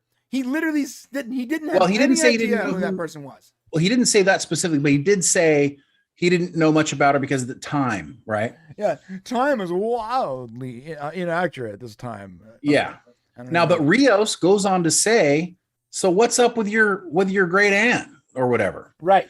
So I'm sorry, either one of two things, and this is entirely possible because of the way the writing has been this season. It's entirely possible that they just made a big mistake. Right. They call her cousin in season 1. They call her aunt. Or episode 1, they call the aunt in episode 5 or 6. Yeah, with the battery thing, it's like they're not sharing scripts or whatever. So like, oh, you got to write this scene, and then they don't even look in the Google Docs drive and look at what the other person wrote. Well, I mean, they've already watched it, or whatever. They've already made it. The idea is that I don't think that gets by everybody. It cannot be an accident, which means if there are two Renees, one's a cousin, one's an aunt. One lives, one dies. Now, guess which one lives, guys? The one that lives is the cousin he mentions in the first episode because that is the correct timeline. He mentions it in the correct timeline. So that has to be the one that lives. And this Renee Picard in 2024, where time has changed, is likely the one who dies, his great aunt. Yes. And that would make our previous comments about her being a total red herring completely accurate. Yes, 100% true. And the information we hear in the correct timeline when he's actually talking about his cousin Renee during the actual timeline versus when they're talking about this Renee aboard the ship from the corrupted timeline. So any information they can get could only have been incorrect. That's correct. So yeah, we'll have to see. None of this is going to come to fruition until season 3. What we're holding out for next episode is that we get a final Q sighting and boom, we get the crew of TNG back to take us through season 3. That's what we're hoping for. Yeah, let me tell you, first off, I know a lot of people think we're wrong on that video. Which one? On the one where we're talking about TNG coming back in the last episode. Well, I mean, that is a guess, but it's a guess. But let me but we've calculated why possibly. Right, and if they don't do it that way, then fine, we're wrong. But it's such a lost opportunity. Right. It doesn't make a lot of, and for you guys that don't know, the fact that they announced that the TNG crew was coming back midway through season 2 didn't make a lot of sense to us. And Terry Matala said the reason was they weren't sure they could keep it secret any longer. That was like the reason they mentioned it. But it seemed kind of like a dumb reason, since you just got to wait a few more weeks and then announce it at the cliffhanger or right after the cliffhanger, right, that they're coming back, unless you're bringing them back for the cliffhanger. Yeah, marketing 101. You don't want you want to market your product, right? Which is Paramount Plus. You're gonna tell people a few weeks before it happens what's gonna happen, but you don't want to tell them what's gonna happen and spoil the ending. So you just say they're coming back for season 3, and then the ending gives you a further rocket push to the moon for marketing when it actually happens. Well, so, yeah. And they kept it quiet for 10 months, Brian. Yeah. People keep saying that like, oh, it's because season 2 of Picard's not going well, so they release it. No. This was planned. It was clearly planned. It literally came out literally smack dab on the hour in the middle of the season. Yes. It was planned. It was clearly planned. Regardless of how the season was going to go, it was already going to happen. Because they're going to, and I'm telling you, they have to be coming back. That's the cliffhanger. What's the cliffhanger? TNG shows up. That's the cliffhanger. Right, because what else could there be? So let's say next week, because I would argue that the season 2 climax just happened in this 9th episode, right? The Jurati Borg Queen occurred. The birth of the Jurati Borg Queen happened. Picard, we figured out his mom's issue, that he has his history is now resolved. We resolved 2 major things in this show. So what are they going to do for the final episode? Well, the only thing they can do is chase down Soong, right? Hopefully figure out what's going on with Q, figure out how they're going to get back into the future, and boom, bring back the TNG crew to help. Yeah, so it could be Q that helps them, that brings them back, but it has to be. It could be not Loris. No, it's not. It's not. Loris doesn't have control of. She's not. Well, unless she's not who she says she is. Loris doesn't have control of time. Right. Now, it would be weird, and they haven't, that wouldn't pay off for us because they haven't earned it once again. If she suddenly is able to bring them back, we don't know anything about it. That wouldn't work. Q using the last of his powers to bring back a crew that he knows Picard works well with and could help him, because Q's entire mission is to help Picard. Right. Yeah. That makes sense. That would be such an epic ending. Honestly, like losing Q in his final act of love for Picard and bringing the TNG crew back would be the absolute best way to end this and end it on a cliffhanger.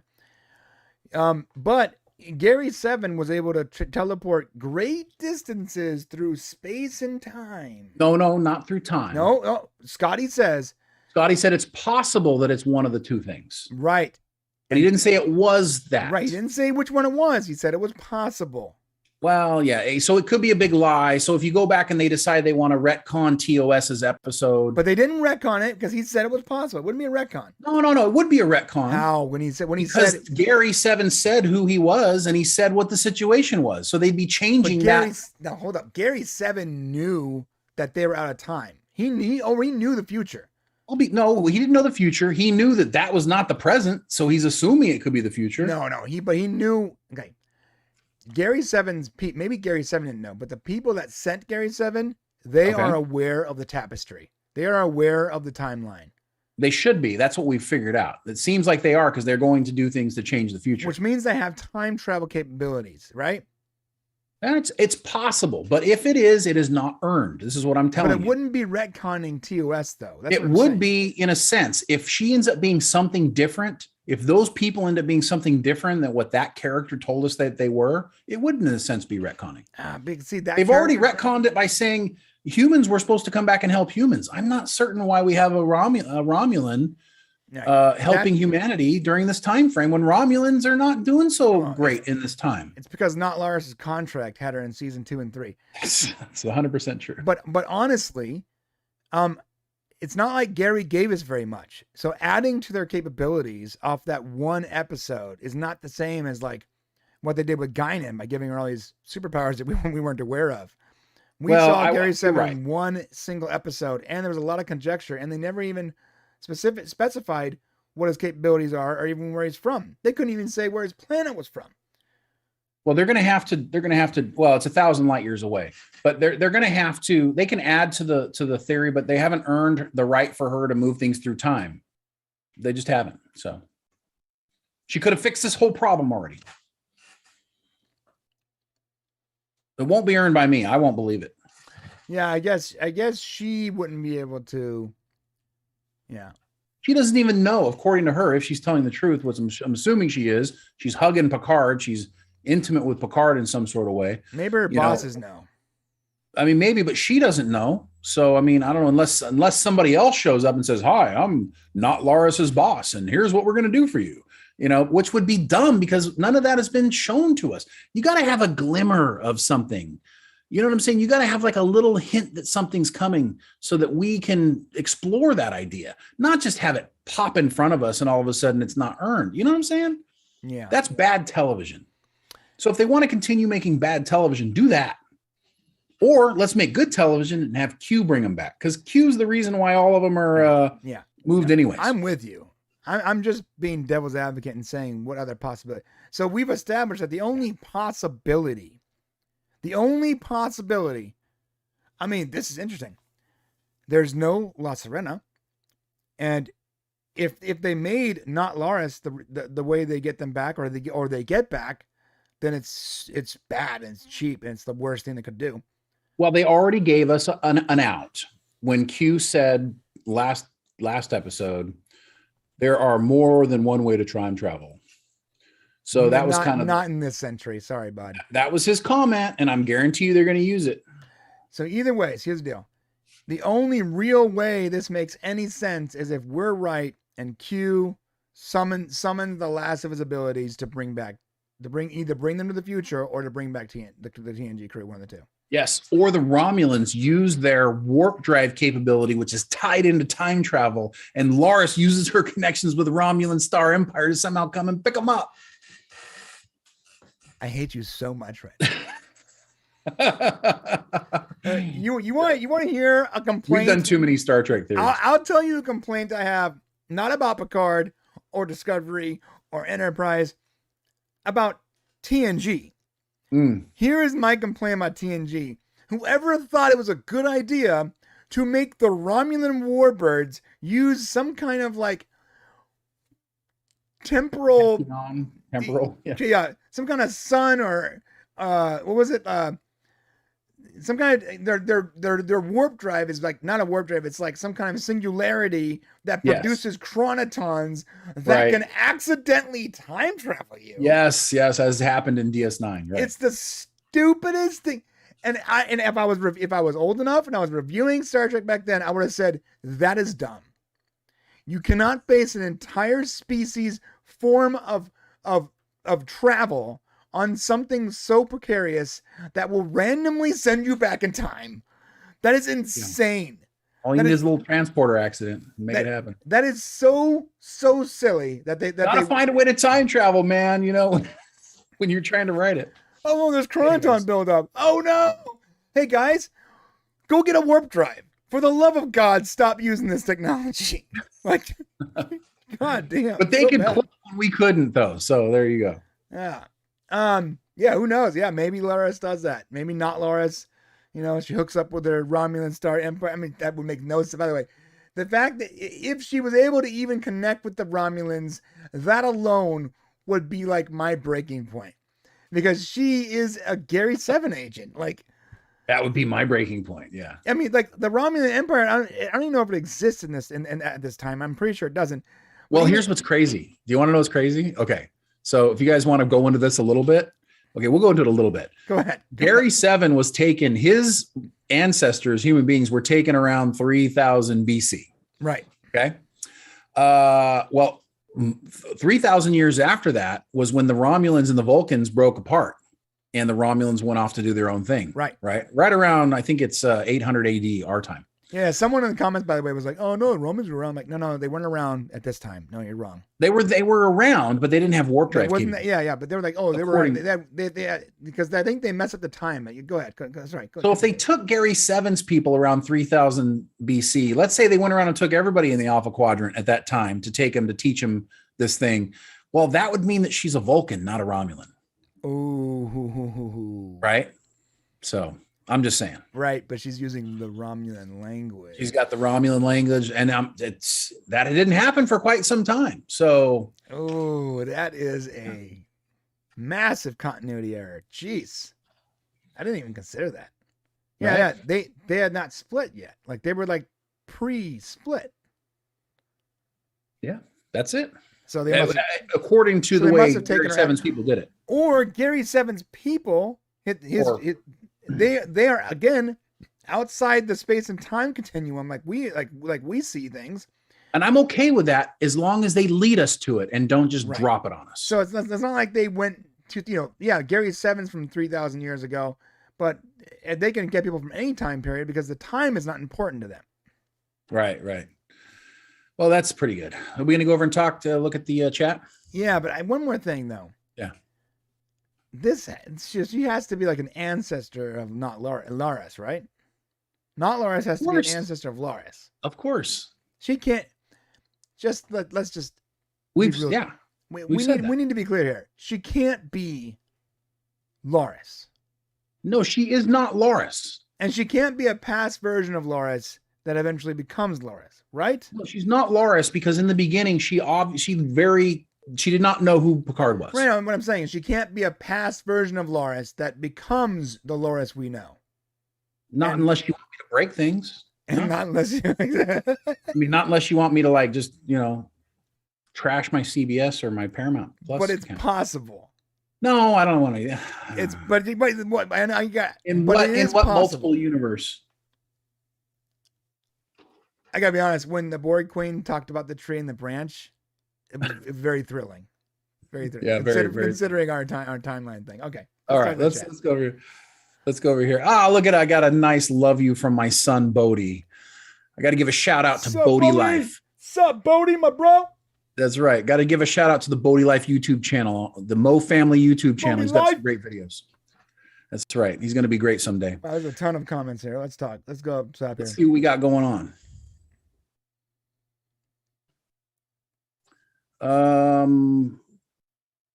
So many comments. There's a lot. Let's go up. Just go up a little bit. Dork Knight, you got a lot of comments in here, buddy. Of course, you guys know Danny. He's been on the show several times. Danny, love having Matt's here. From Salty Nerd, we got Matt Vader here. Awesome. Let's see. Let's go with a few different things here. Jeremy Schneider says, and before season 2 of Picard, I thought Rene was a French dude. Hey, Jeremy, what's funny about that is we learned in our most recent comment section that Rene, the girl's name is, one E or 2 E's now? Oh, now I'm confused. Anyways, either the boy or the girl is 2 E's and the boy is either vice versa. One has 1 E, one has 2 E's. Yeah. That's the difference because somebody corrected us harshly. Yeah, harshly. And they used the correct accent over the letters, and I was like, oh, okay. Yeah. I'm like, this person's obviously French because I'm lost here. I'm so sorry. Let's see. Also, how did Guinan get to Earth? She must have a ship or access to one. Hey, that's a great point, Art Mage. Snaps. That's something that's never been explored. Of course, we know Guinan was there in the 1800s. We're assuming that Guinan never left Earth. Right. So she was there in the 1800s. She just kind of stayed. And she does indicate she was there for a long time. So maybe she was dropped off. Maybe your dad dropped her off. Maybe she has a way of communicating. That's definitely something that was not given to us. Okay. So where are we at right now so I can get caught up here? I'm just kind of floating through here and grabbing stuff. You're just floating through? A little floater? Yeah, so... Here's one, Doomed. So the TNG crew is going to be present with LA and Picard? I hope not. That's what we're hoping happens next week, that they actually get brought to 2024. Because, you know, when you think about it, Doomed, where are they going to go into the future? If they go forward into the future as it is right now, they'd be going into this Borg future, where this is very interesting because they can't just travel to the future, right? Because they're in a different timeline now. Yeah. Oh, Shane. Oh my God. No. Okay, so this is actually really important, guys. The TNG crew has to come back to this time, and then they need to make their way somehow to another time.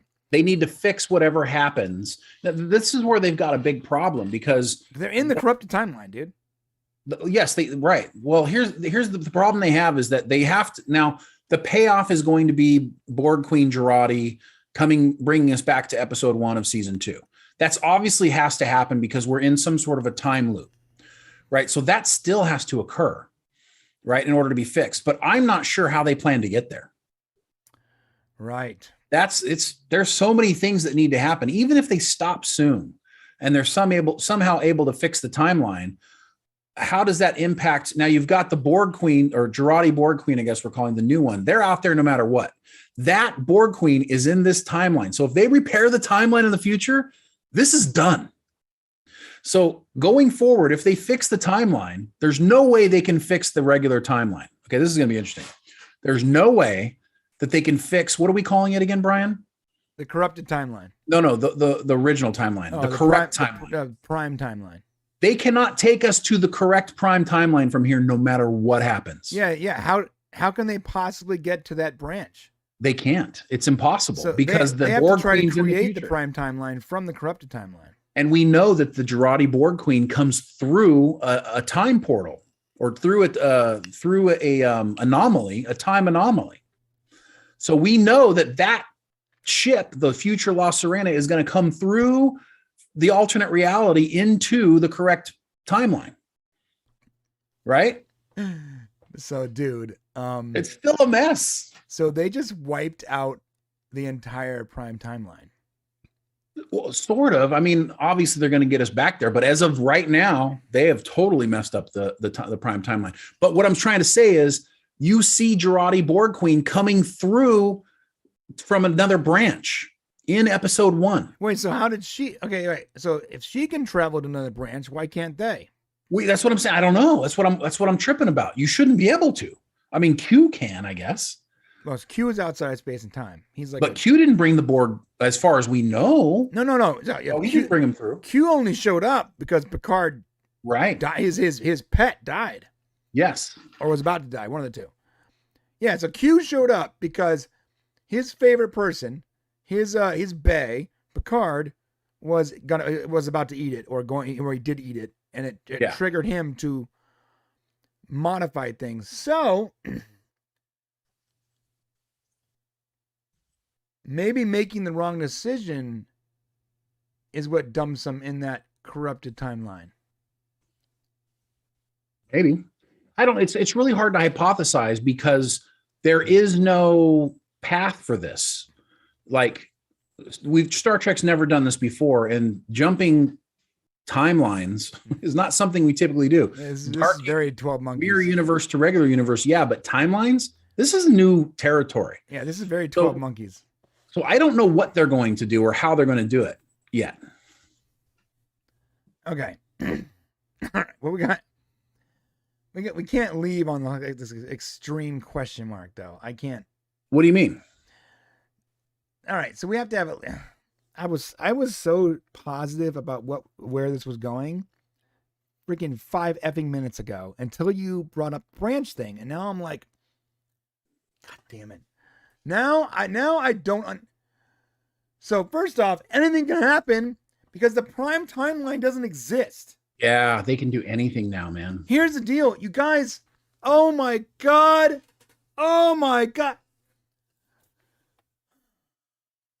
For everyone asking for Picard to eliminate Discovery, he might have just done that. We're not going to stay in this timeline. I get what you're saying, but we're not going to stay here. She's going to fix it. They're going to fix it. That's what I'm saying. They got to do the loop. And then that time Picard's going to be like, stop, everyone. I'm having a heart attack. No, he's going to say, stop. Okay. I need to talk to the Borg Queen alone. And that's what's going to happen. I'm telling you, tell me true or false. Is that going to happen? Wait, so the entirety of season 3 is going to be them trying to get back to that prime that timeline? moment. Yeah. I don't like that. That's it. Or they're going to try to get back to the moment where that happens. And all of a sudden Picard's going to know there's going to be some sort of weird thing that happens too, where all of a sudden he like time occurs and he remembers it. Like he remembers this is going to happen. That's going to be weird. That's going to have to happen. He's going to have to go, wait, stop, and not do the self-destruct. And what's really weird is he was not the captain of the La Serena. Yeah, he was an admiral, though. He was the only one who could do the self-destruct. I mean, listen, if I was the programmer on the not the La Serena, the USS, the Stargazer. If I was the programmer of the computers in Starfleet at that time, I would make Picard have the ability to control any ship he wanted to. This guy has saved the universe 17 times. I know, but no. Come on. We got to follow the rules. Okay. Right. Yeah. How many people? It at least takes 2 people to self-destruct, remember, generally.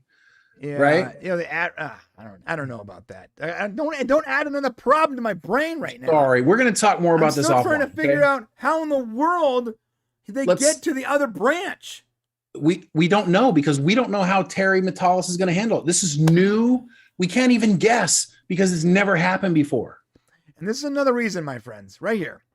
This is why you should never, if you are writing a book or a movie or a TV show or a play or a post on Reddit, you should never adopt the multiple timeline version of time travel. If you are trying to be entertaining, do not adopt the whole multiverse nonsense. The branch system is just too hard, to follow, B, to write in, and God forbid whatever you do becomes popular and someone else that is not as good as you has to write for it. Amen. For the love of God. Amen. Asking other people to write for your garbage? Come on, dude. For real. Someone was like, hey, Back to the Future was also branch time. I'm like, no. Back to the Future 1 was a single timeline. Some numbnuts tried to make it a multi-timeline. No. That wasn't Back to the Future. That was Terminator. No. There was a Back to the Future deleted scene where he's like explaining the branch timeline system to Marty. Really? But that is not Back to the Future 1. I'm only talking about the very first movie. That movie, it was very clearly a single timeline. No, but I'm talking but in that comment, you were talking about Terminator. They brought up Terminator. Oh, and you talked about the series and stuff, remember? Right. Okay. Yes, but someone else also brought Back to the Future. But you're right. Someone brought up Terminator and said, "Oh, there's multiple timelines." No, that was the series. The movie, Terminator 1 and 2, Back to the Future 1 and 2 were single timeline movies. Anything after that, I'm not commenting because, I guess it's canon or whatever, but it's not. It's not by the creator. So, all right. Yeah. Again, it wouldn't even make sense to look at Back to the Terminator 3 and 4 and to try to quantify those as even being remotely attached to the first 2 movies. It makes no sense because the first 2 movies were clearly a single timeline. So they're breaking their own rules. That's why they're bad movies, guys. Bad movies are bad movies. Let's move on to more comments here so we can, because we do need to move on to other things. Yeah. It does say here, okay, so this is interesting. Ruben Diaz, it makes no sense to send a Romulan to observe humans if the idea is to remain completely unnoticed.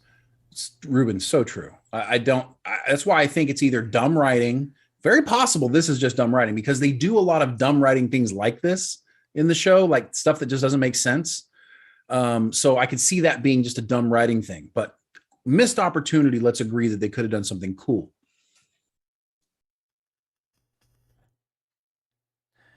Yeah. They also made a point of explaining the whole technology that she uses to hide her ears.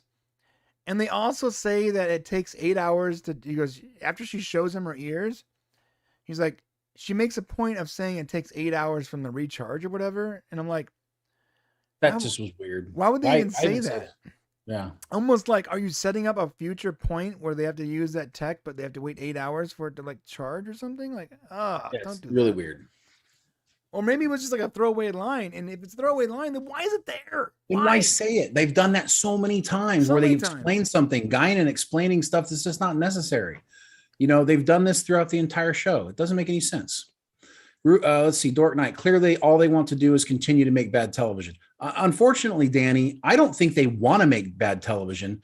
I just think they don't know any other way to do it. I don't think they have people that are talented enough.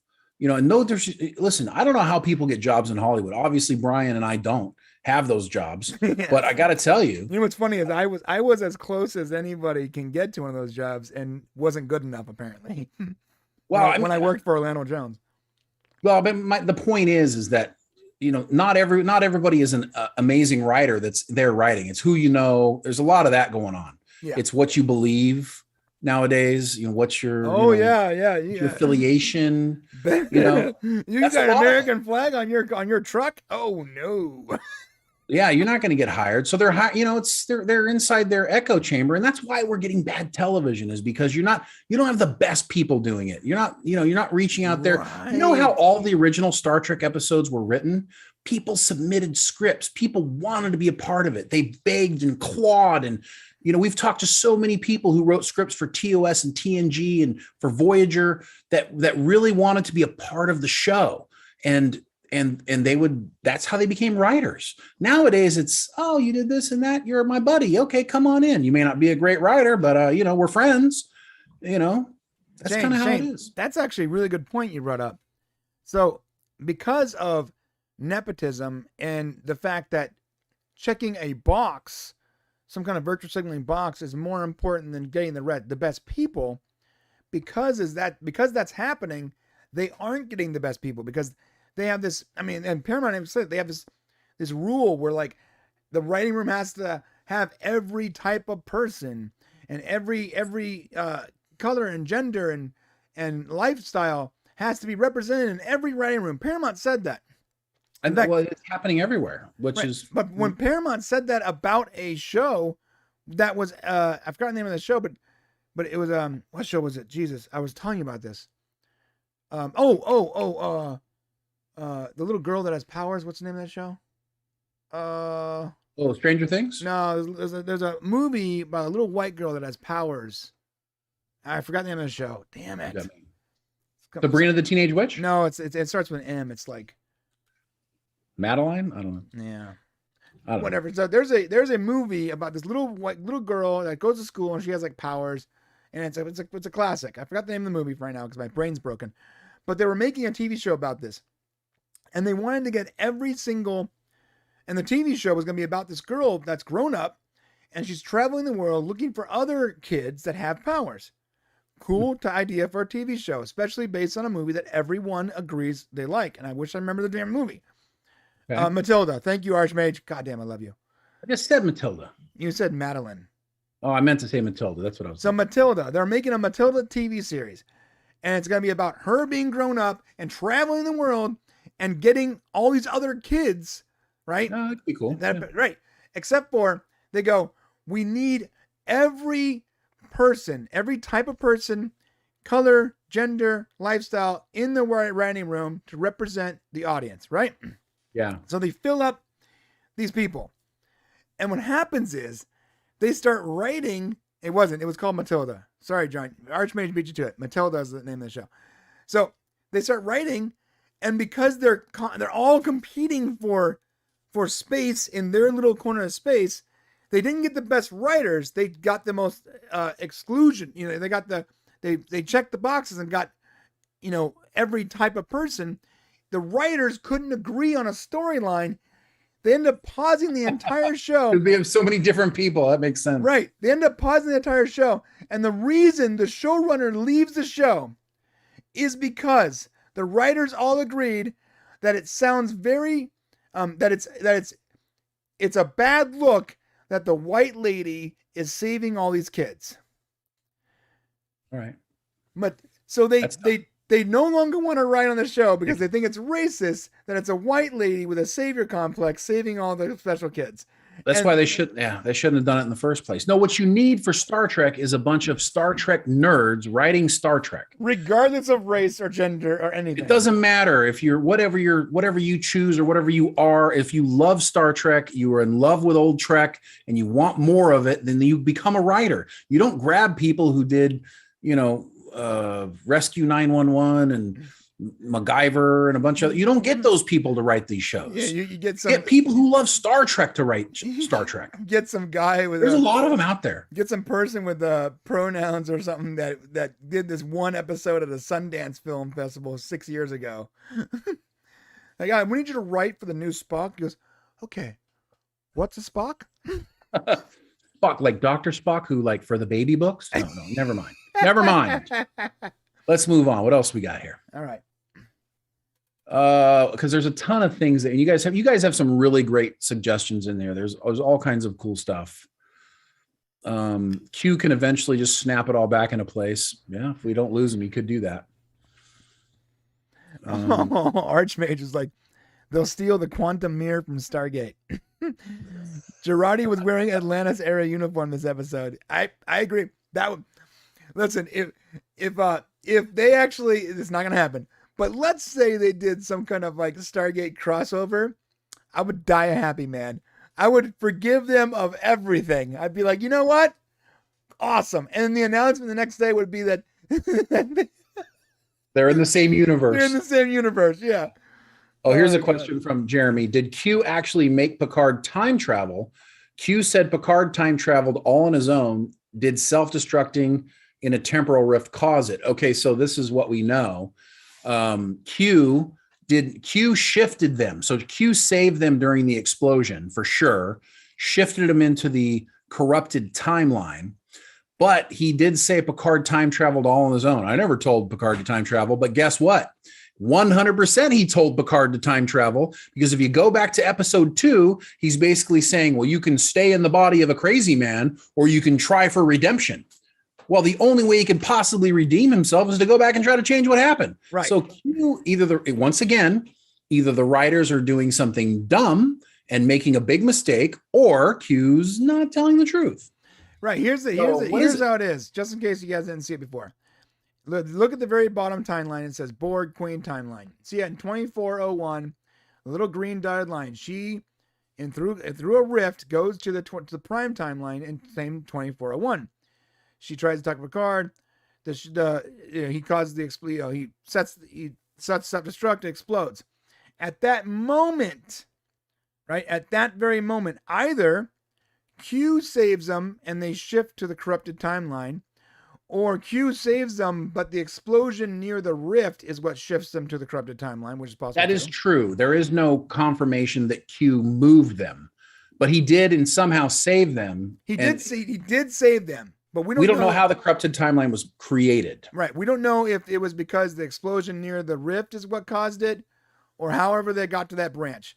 But when they time travel, they can only time travel on the branch they're on. They can't hop branches. So they time traveled from 2401 to 2024, where the Borg Queen said there was a divergence.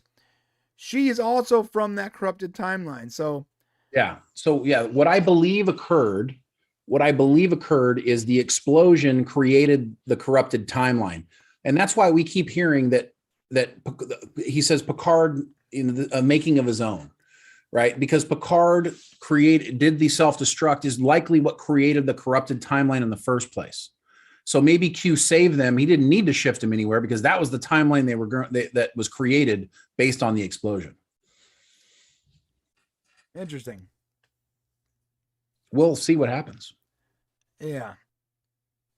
Is it weird that just like last season of Picard, it's like I was way more interested in the story until they actually ended it, and then I was like,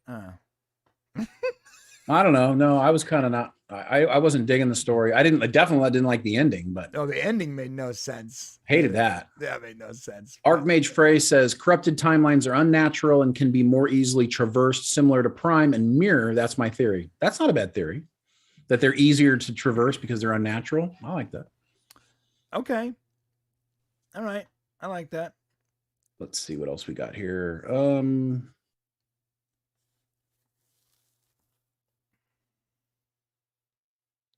let's see. Mr. Atos. What is that? What's Mr. Atos? I don't know. No, it was Picard's inability to love and forgive his father that created the corrupt timeline. That's very possible. Anyways, that's what we got for Picard this game. Oh man, imagine it. Imagine that. Oh, I'd break my TV, bro. Break everything. I'd break my TV. I'd be like, you gotta be kidding me. All right. Ruben Diaz, I'm a writer, indie level, but I've written movies, TV pilots, and all sorts of fun stuff. There is no excuse. This is just a production doing the bare minimum. Well, I mean, I don't think they're doing the bare minimum. I just think they're doing whatever they want. Yeah, I don't think they're. I think they got the wrong people in the room. You know, maybe you should submit your own, episodes. The good thing about Strange New Worlds, which we're going to talk about in a second. Actually, I won't talk about. We're going to talk about it, right? Are you ready to transition into it? Oh, pretty soon. One more thing. I want to go into from Ruben. I want to go into a timeline that's ruled by tribbles. Yes, absolutely. I just want to know how they're going to communicate with us. Okay, let me turn this chat off real quick. Okay, all right. So we are going to go away from Star Trek Picard and into Strange New Worlds. However, I don't know which part of the show is that. Can you let me know? Yeah, it's next. So Star Trek Strange New Worlds begins next Thursday. So let's talk about it a bit. And the transition I was going to make here was that he was talking about how that guy's a writer and he's written things and they're just not doing good writing on Picard. Well, what I will say is, wait, I'm sorry to cut you off. Sorry. What? I got to cut you off for a second. Super chat. Well, let me at least finish what I was saying first. No, sorry. No, yeah, go ahead and finish what you're saying. Go ahead. You don't have it. I understand. Thank you, John. We're going to get to you in a second. But hold on a second here. So let me just say, because Strange New Worlds is episodic, and they confirm that again, maybe you can get an episode in there. You can write your episodes now, like they used to. Okay. And now you can do John. All right. John. We got a super chat from John Burns. I had a great time this past weekend. I cosplayed Johnny LaRue, who was an SCTV character that John Candy played. That is awesome. I got photos of William Shatner, Dave Foley, and the Trailer Park Boys. That's great. Who's Johnny That's LaRue? awesome. I love all those people. You got Dave Foley is so funny to me. Remember right. Kids in the Hall? Yeah, Kids in the Hall. And he was also in News Radio, bro. News Radio. Fantastic. Yeah. And you got that's I miss cool. News Radio. You can't make News Radio in this day and age. SCTV is the Canadian version of SNL. And that's where a lot of the guys got their starts. A lot of famous comedians and actors got their start at SCTV. That's very cool, John. Oh, John Candy was an SC. Oh, that's the character from John Candy. Yes, John Candy's character, Johnny LaRue. Very funny. John Candy's. Send us pictures, John. I want to see that. Yeah, send us pictures, bro. On Twitter or Instagram or one of the social media networks. Dude, you know what's interesting is the way John Candy died was such a bummer. I remember when I was a kid how much I loved like all of his movies, and then I remember our dad telling me that he passed away. I was like, oh, why? And I didn't even know as a kid. I didn't really understand why or how, but it was apparently the guy did a lot of drugs, right? Yeah, that seems to be how they go sometimes. Yeah, if you're a big guy in Hollywood, you shouldn't do. You don't want to be doing drugs. Yeah. Yeah. No drugs if you're big. That's hard on the heart, brother. Yeah. All right. Okay. So a couple of things here. Are we talking Strange New World still? I was about to cycle over, but cycle it, baby. Cycle it. Because let's just say here real quick. Because Ruben Diaz says, stop thinking Strange New Worlds will be different. I guarantee it will have a season-long arc and it will be Pike ending up in the chair. Okay, Ruben, this is what I can say.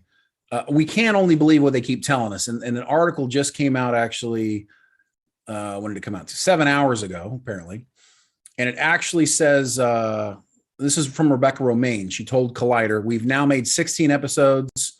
They're a little bit different, like the original series. They're standalone episodes. We're not really serialized. Is there going to be some follow over from episode to episode? Probably a little bit. But listen, we don't know if Strange New Worlds is going to be good, but we really hope it is. So listen, everything's not pointing in the right direction, but we did like Pike during season 2 of Discovery, guys. We did like him and we liked what was happening over there. So we got to at least be positive going into it and see what happens on May 5th.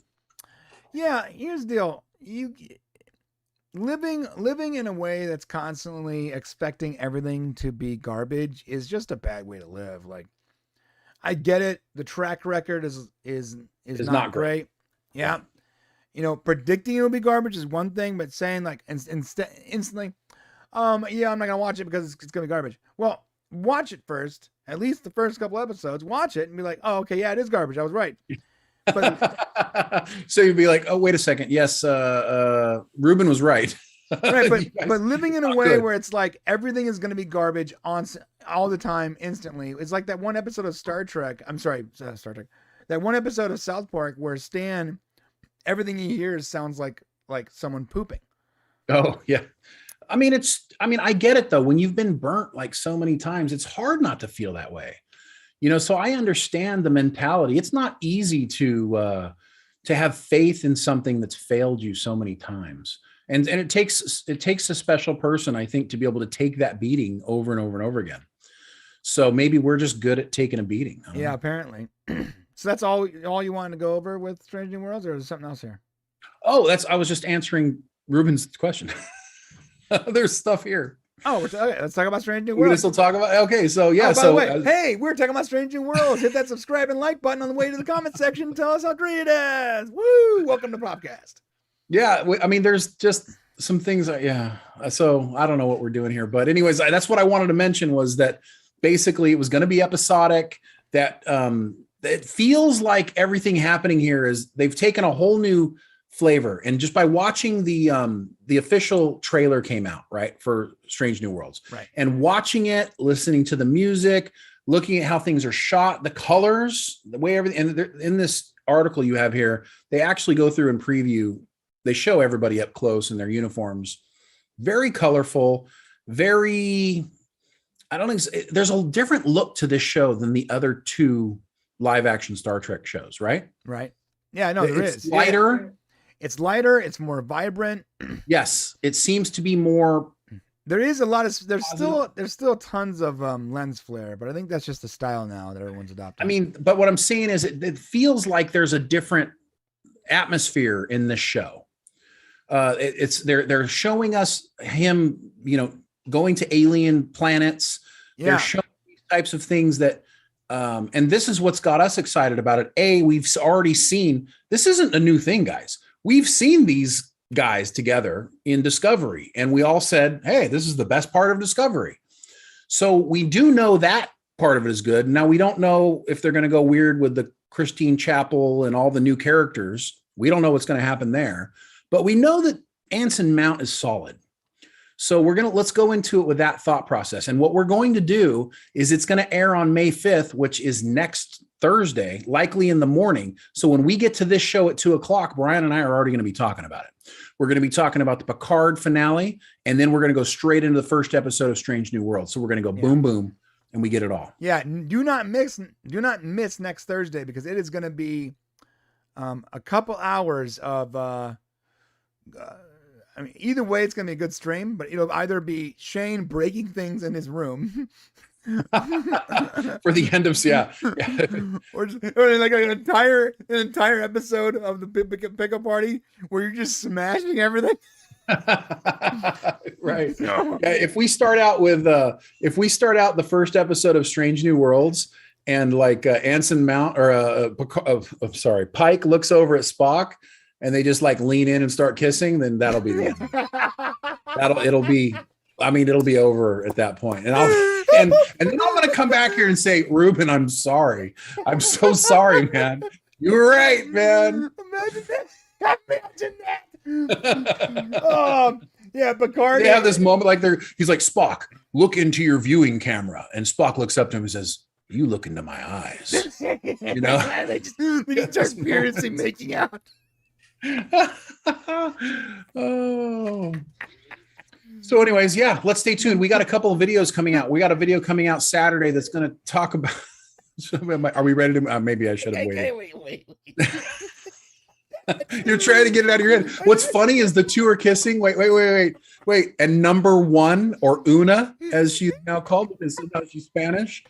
And Una is like looking at him like, what the heck's going on here? So we open up the show. I'm not here. All you see is a fire. There's like a fire raging in the office. And Shane is furiously breaking everything in his room. And in the background, you just see the TV with the freeze frame of Pike and Spock just furiously making out. Right. And we just give you a video of Milton from Office Space, right? Burning down everything for a stapler. Oh man, that's great. Yeah, their couple name would be Spike. Or it's gonna be really cool. Yeah, or it's gonna be cool. Although sexy Spock with these sideburns, like they're ridiculous. Jesus. I don't know. Yeah, it's funny. He looked way better during Discovery season 2. Like this, and even that is not saying a lot. But why are his sideburns so insanely long? I just don't understand. What is the thought process here? Like, why? I know it's a nitpicky thing. It's but makeup, bro. It's not him. For the love of God, why did you make the sideburns so long? It's distracting, bro. It's sexy Spock. You got the picture of it? Oh, there it is. Yeah. It's they've been questioned. They're actually talking about like Spock and being sexy, because you got to remember he's like kissing people, and like there's like Spock sexiness occurring on the show. We can see it in the trailers. You know what it was? The corrupted timeline put Spock into a permanent state of Ponfar. Well, the problem is he's supposed to be with another girl. He's got a Vulcan back home, is it T'Pring or whoever it is. To something, T'Pring, T'Pol. And he's been, since he was a child, he's supposed to be with her. So that we never saw any like, the closest we got to like Nurse Chapel had a crush on Spock in Star Trek TOS. That's all we got, guys. And Spock kind of gave a little bit of a, weird eyebrow thing that thought, maybe he likes Nurse Chapel. Maybe there's something, I don't know. Right. Yeah. We didn't know he was having orgies back in the chambers. Before Kirk was captain, he was actually a swinger. So. Right. The picture, look, regardless of all that, the pictures do look good. Yeah, they do. Yep. I do. One thing that I know, this is super nitpicky, and I think that's at some point they were just like, yeah, we're not going to use the cloth badges because it just we don't like it. Yeah. I mean, yeah, that's true. And I think it's okay that they're not, because listen, props have gotten easier to make over time. I realize though that's like, I'm going to let that go. I'm not going to make that a thing, but I remember thinking like, why? I'm okay with it. More realistic.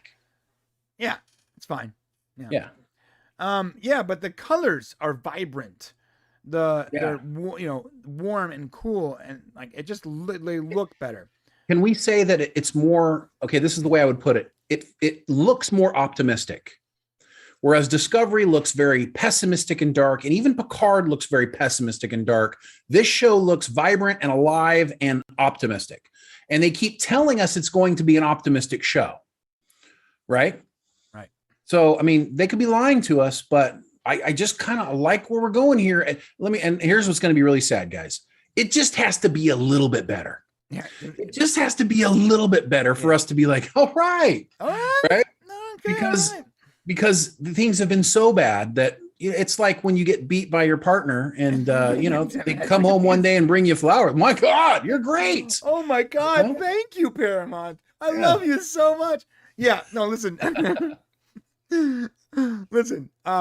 the bar is set really low here. It doesn't have to, but I gotta say, when you make it episodic, that takes that expectation and makes it so much easier to deal with, because now you can judge every episode primarily on its own and not against the entire season. Yeah, you're right. And here, okay, guys, here's something else that's really cool. Okay, Paramount is all in. Like their stock ticker symbol is going up, and everybody's investing into them right now. And I got to tell you, they're all in on Star Trek. if Strange New Worlds end up coming out and all of a sudden they see this huge inflow of numbers of people watching a Star Trek show, it will set the tone of future Star Trek shows to come. Right, that's true. So they're going to chase the money. Those guys, I know right now it's like, oh, Alex Kurtzman and blah, blah, blah, and all this stuff. When they start losing a bunch of money, okay, I'm telling you, what puts butts in seats is what they're going to continue to do. So you'll see a lot more of this optimism and different look. Right. If it's successful. Right. Yeah, the colors do look great, though. Uniforms look great. Everything looks great. I like it. So next Thursday, be here, 2:00 Pacific Standard Time. Let's talk about it right here. Yeah, next Thursday. Don't forget. It's going to be a really fun day. It's going to be good. All right. And we'll be keeping it real, regardless of what happens. Yeah. All right. What's see, Dark Knight. The burns are ridiculous. They are. They're ridiculous. Okay, what's next, man? Let's see. We're talking about, so we got something else coming up. Ewan McGregor. So we got the Obi-Wan Kenobi series. Check this out. Ewan McGregor got more out of Disney Plus right now to do this show than he did all 3 of the prequel movies combined to play Obi-Wan. Is that real?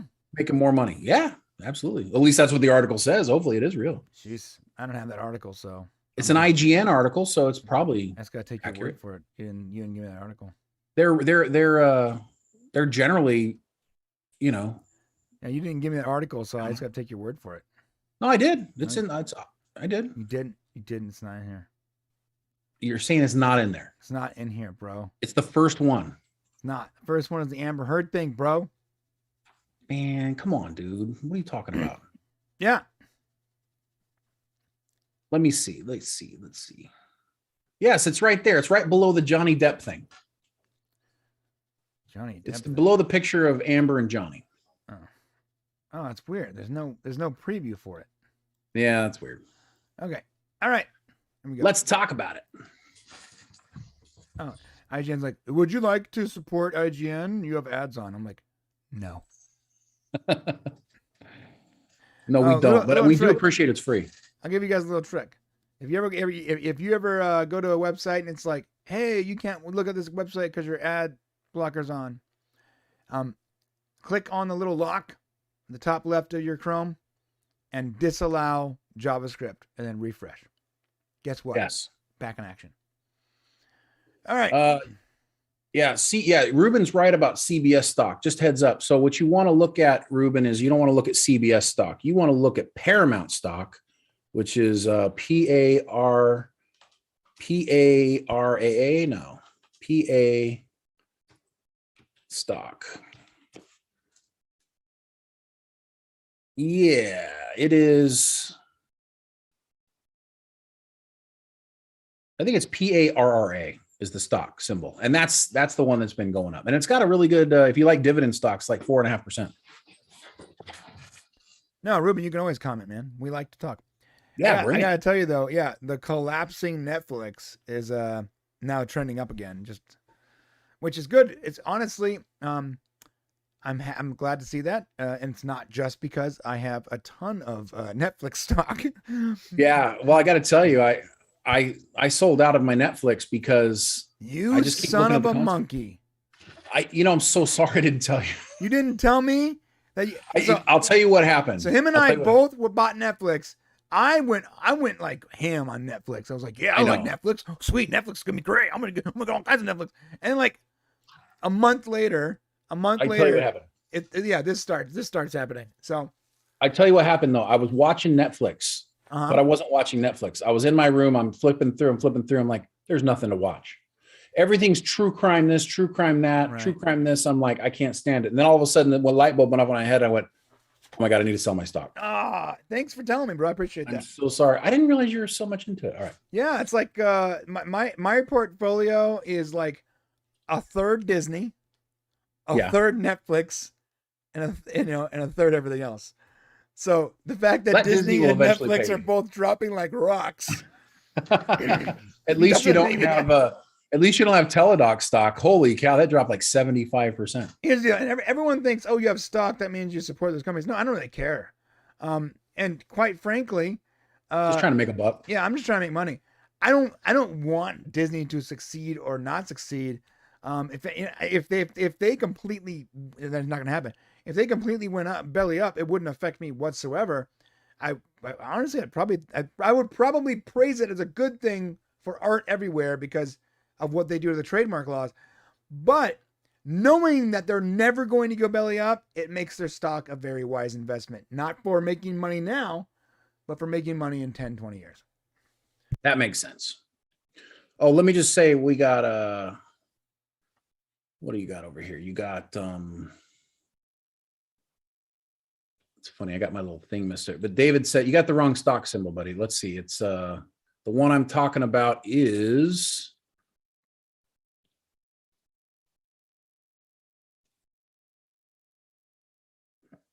PARAA.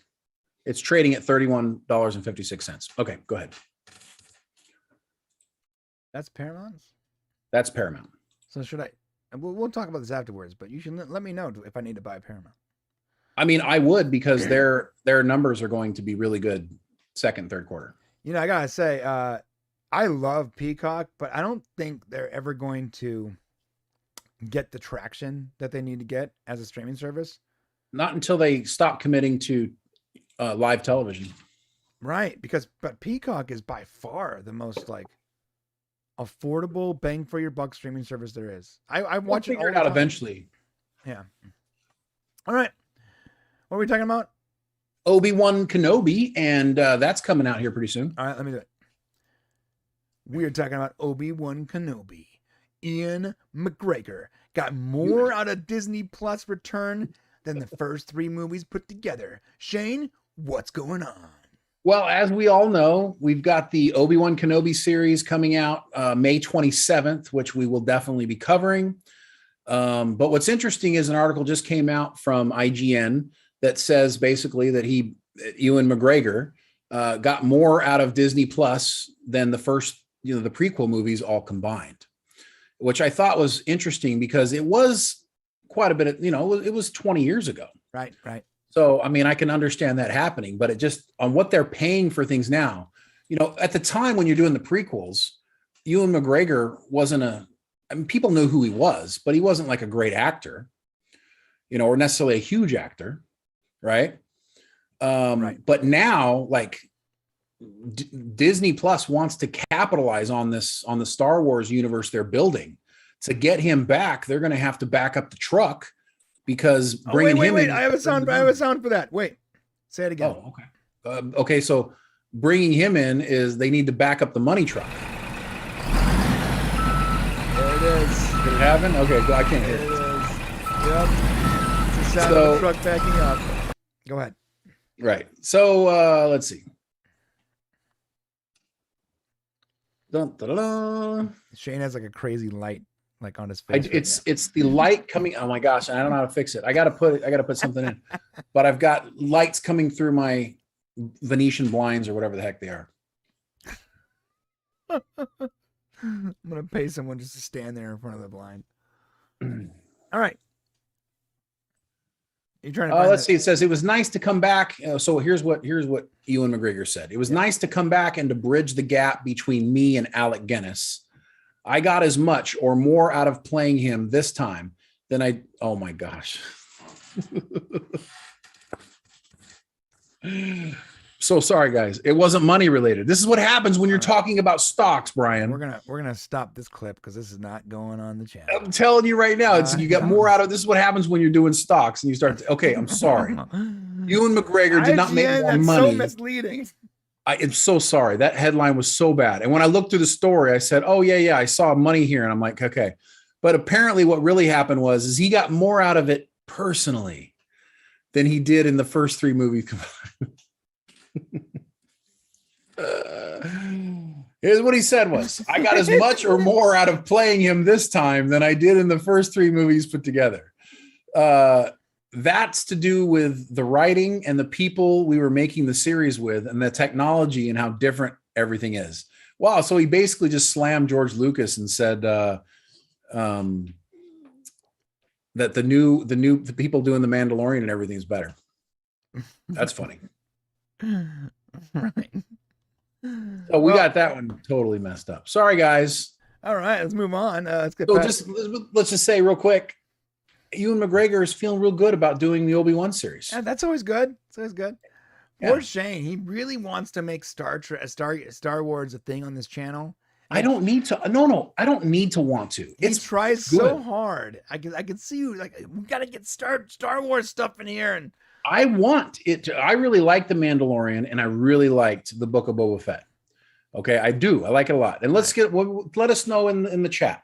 Do you guys like them? Did you guys like watching The Mandalorian or the Book of Boba Fett? Yeah, let us know. Okay, let us know because we want to do more of that. We got a super chat from John Burns. Elon Musk is trolling people on Twitter, saying he's gonna buy up Disney and remake the prequels of Star Wars. Oh my God, John, that's so funny. Thank you for the $5.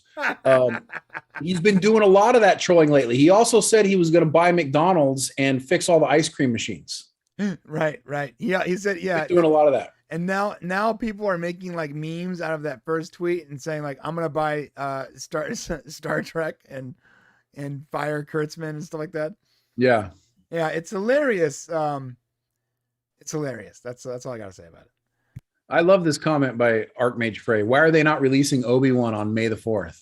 Right? Why aren't they? Right? Yep. Yeah, what a mistake that is. There's nothing else going on Disney Plus that matters. And it's not like they're worried about Star Trek or anything like that with stuff coming out on the 5th. I mean, it's dude, and May the 4th is a Wednesday. It would make total sense. It would make perfect sense. Because their other shows come out.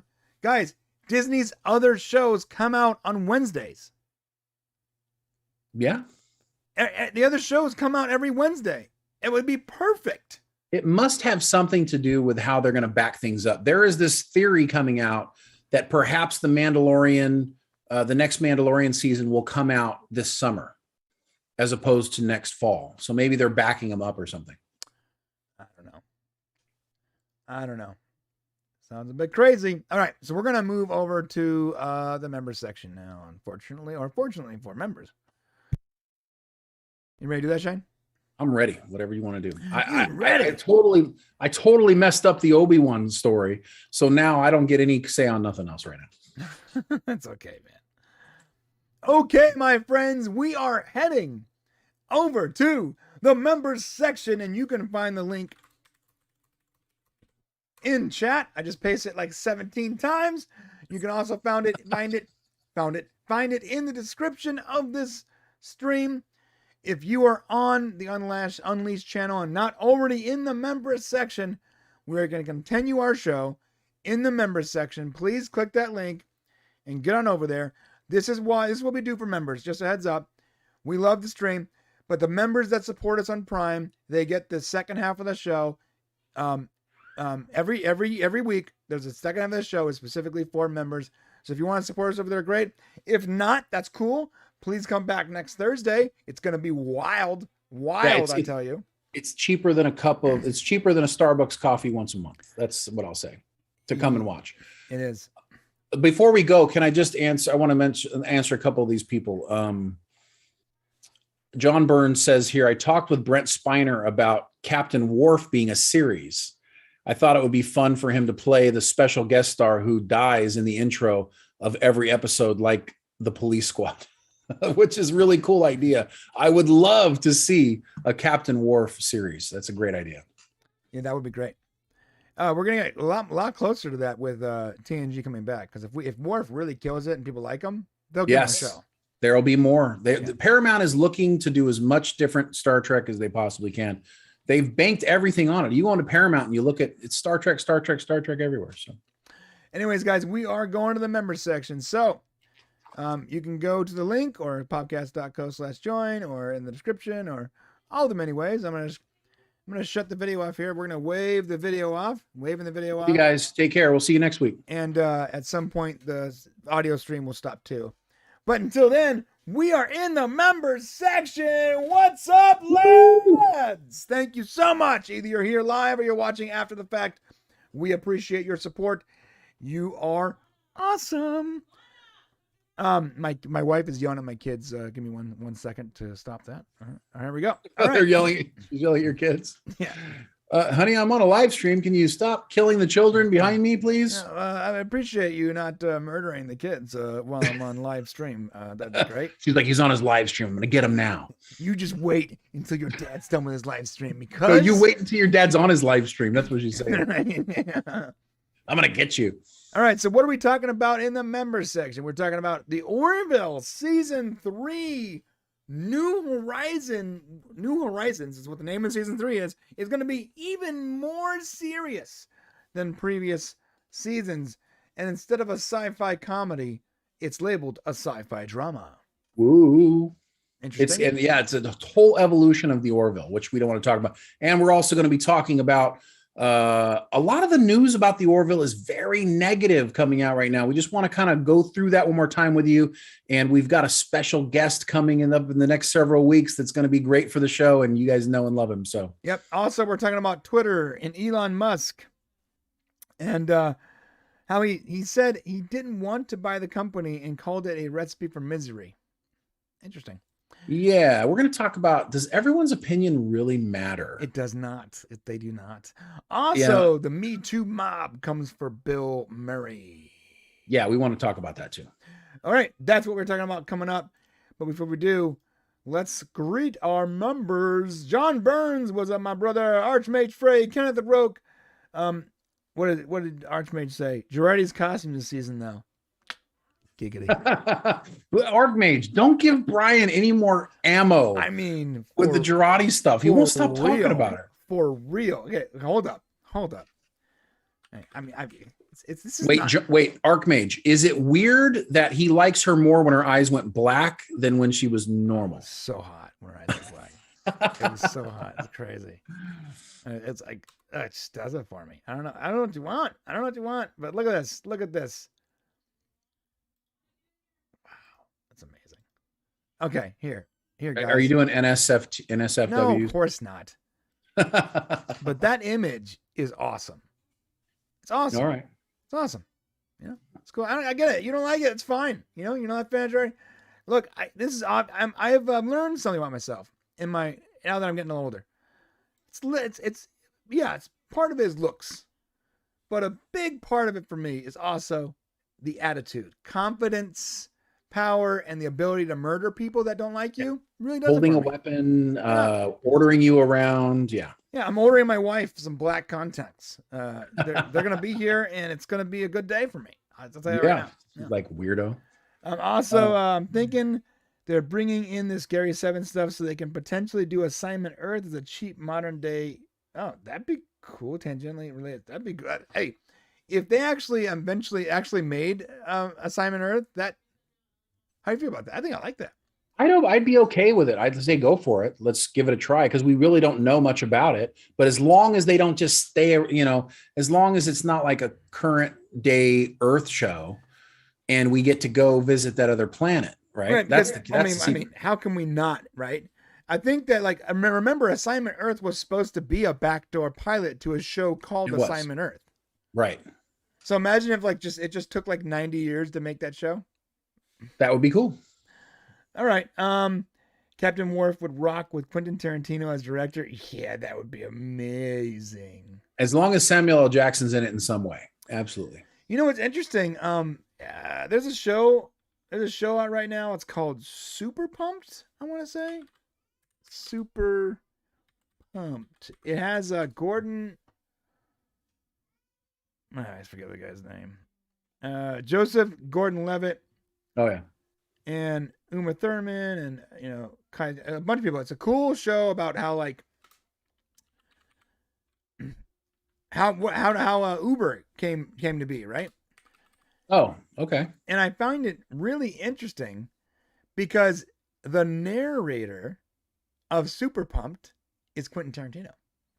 Oh, that's interesting. Guys, I'm sitting there watching this show and I'm like, what this guy's voice sounds so familiar to me. And I can't get it out of my head. Why is this? I finally had to look it up, and it's Quentin Tarantino's voice. He's the narrator of the show about the rise, fall, and rise again of Uber. Of Uber. Interesting. Yeah. Which Cool is show. now falling again. So yeah. Right. Can't wait for the Orville. I can't say much because I think that Laris attractive. I mean, Laris is. It's your elf complex, Archmage. Honestly, it's weird. Laris is hotter with the ears than without. Okay, I mean, but you can argue that for a lot of. I mean, I'm telling you that people have an elf thing, right? A lot of guys have an elf thing going on. I think right? if men in like an R age bracket, I don't think I rate all men. Yeah. Has anyone watched the Outer Range show on Amazon? I started watching it. I know everyone's talking about it, but geez, I haven't. What's it about? It's so slow. So it's about it's what it's like, bro. It's like Yellowstone meets Fringe. Never mind. Don't want to talk about it. It's like Yellowstone meets Fringe. It's like I don't want to. As soon as you said Yellowstone, I'm like, I'm done. If they made Yellowstone a science fiction show, that's what it is. And it's cool, and it has my boy from Goonies, and he played Thanos. Yeah, I do like him as an actor. Brolin. Yeah, James Brolin. It's sort of slow for me. Maybe Shane would like it. Because I don't like. I like Kevin Costner a lot, and I don't like Yellowstone. Yeah, well, it's. I'm gonna change. I'm gonna say not. I'm not gonna say Yellowstone. I'm gonna say it's like a modern day Western meets science fiction. Oh. I only say Yellowstone because that's the most relevant Western going on right now. But it's about a guy who lives on his ranch, and there's some sci-fi going on here. Oh yeah, it's like a hole in the middle of like the field that opens up, and it's like. Oh well, damn. I want to see that. Yeah, it's just yes. It's just a little slow, man. Yeah. Let's see. John Burns. This photo reminds me of the boob scene from Dark Matter, although without the sophistication. That's good. Brett Spiner saying, "Mother effer," as he dies. I do miss Dark Matter too. Okay. Let's you guys ready to get into it? Can we talk about a couple of things? Yeah, talk about whatever you want. So we got videos coming up, guys. Hold on, let me make sure the other stream isn't going. Hold up. Okay. If you're listening to the other stream, you got to come over to hear about what's coming. Yeah, if you're talking about future videos, I need to make sure it's off. 1 second. Yeah. Yeah. There's still 20 people over there listening to this. Okay. Hey guys, I love you so much, but we're gonna talk about the future videos for the Prime channel, and that's definitely only member stuff. But come on over to the members section if you want, or just stick around and we'll see you next week. Love you. Bye-bye. Catch you on Thursday.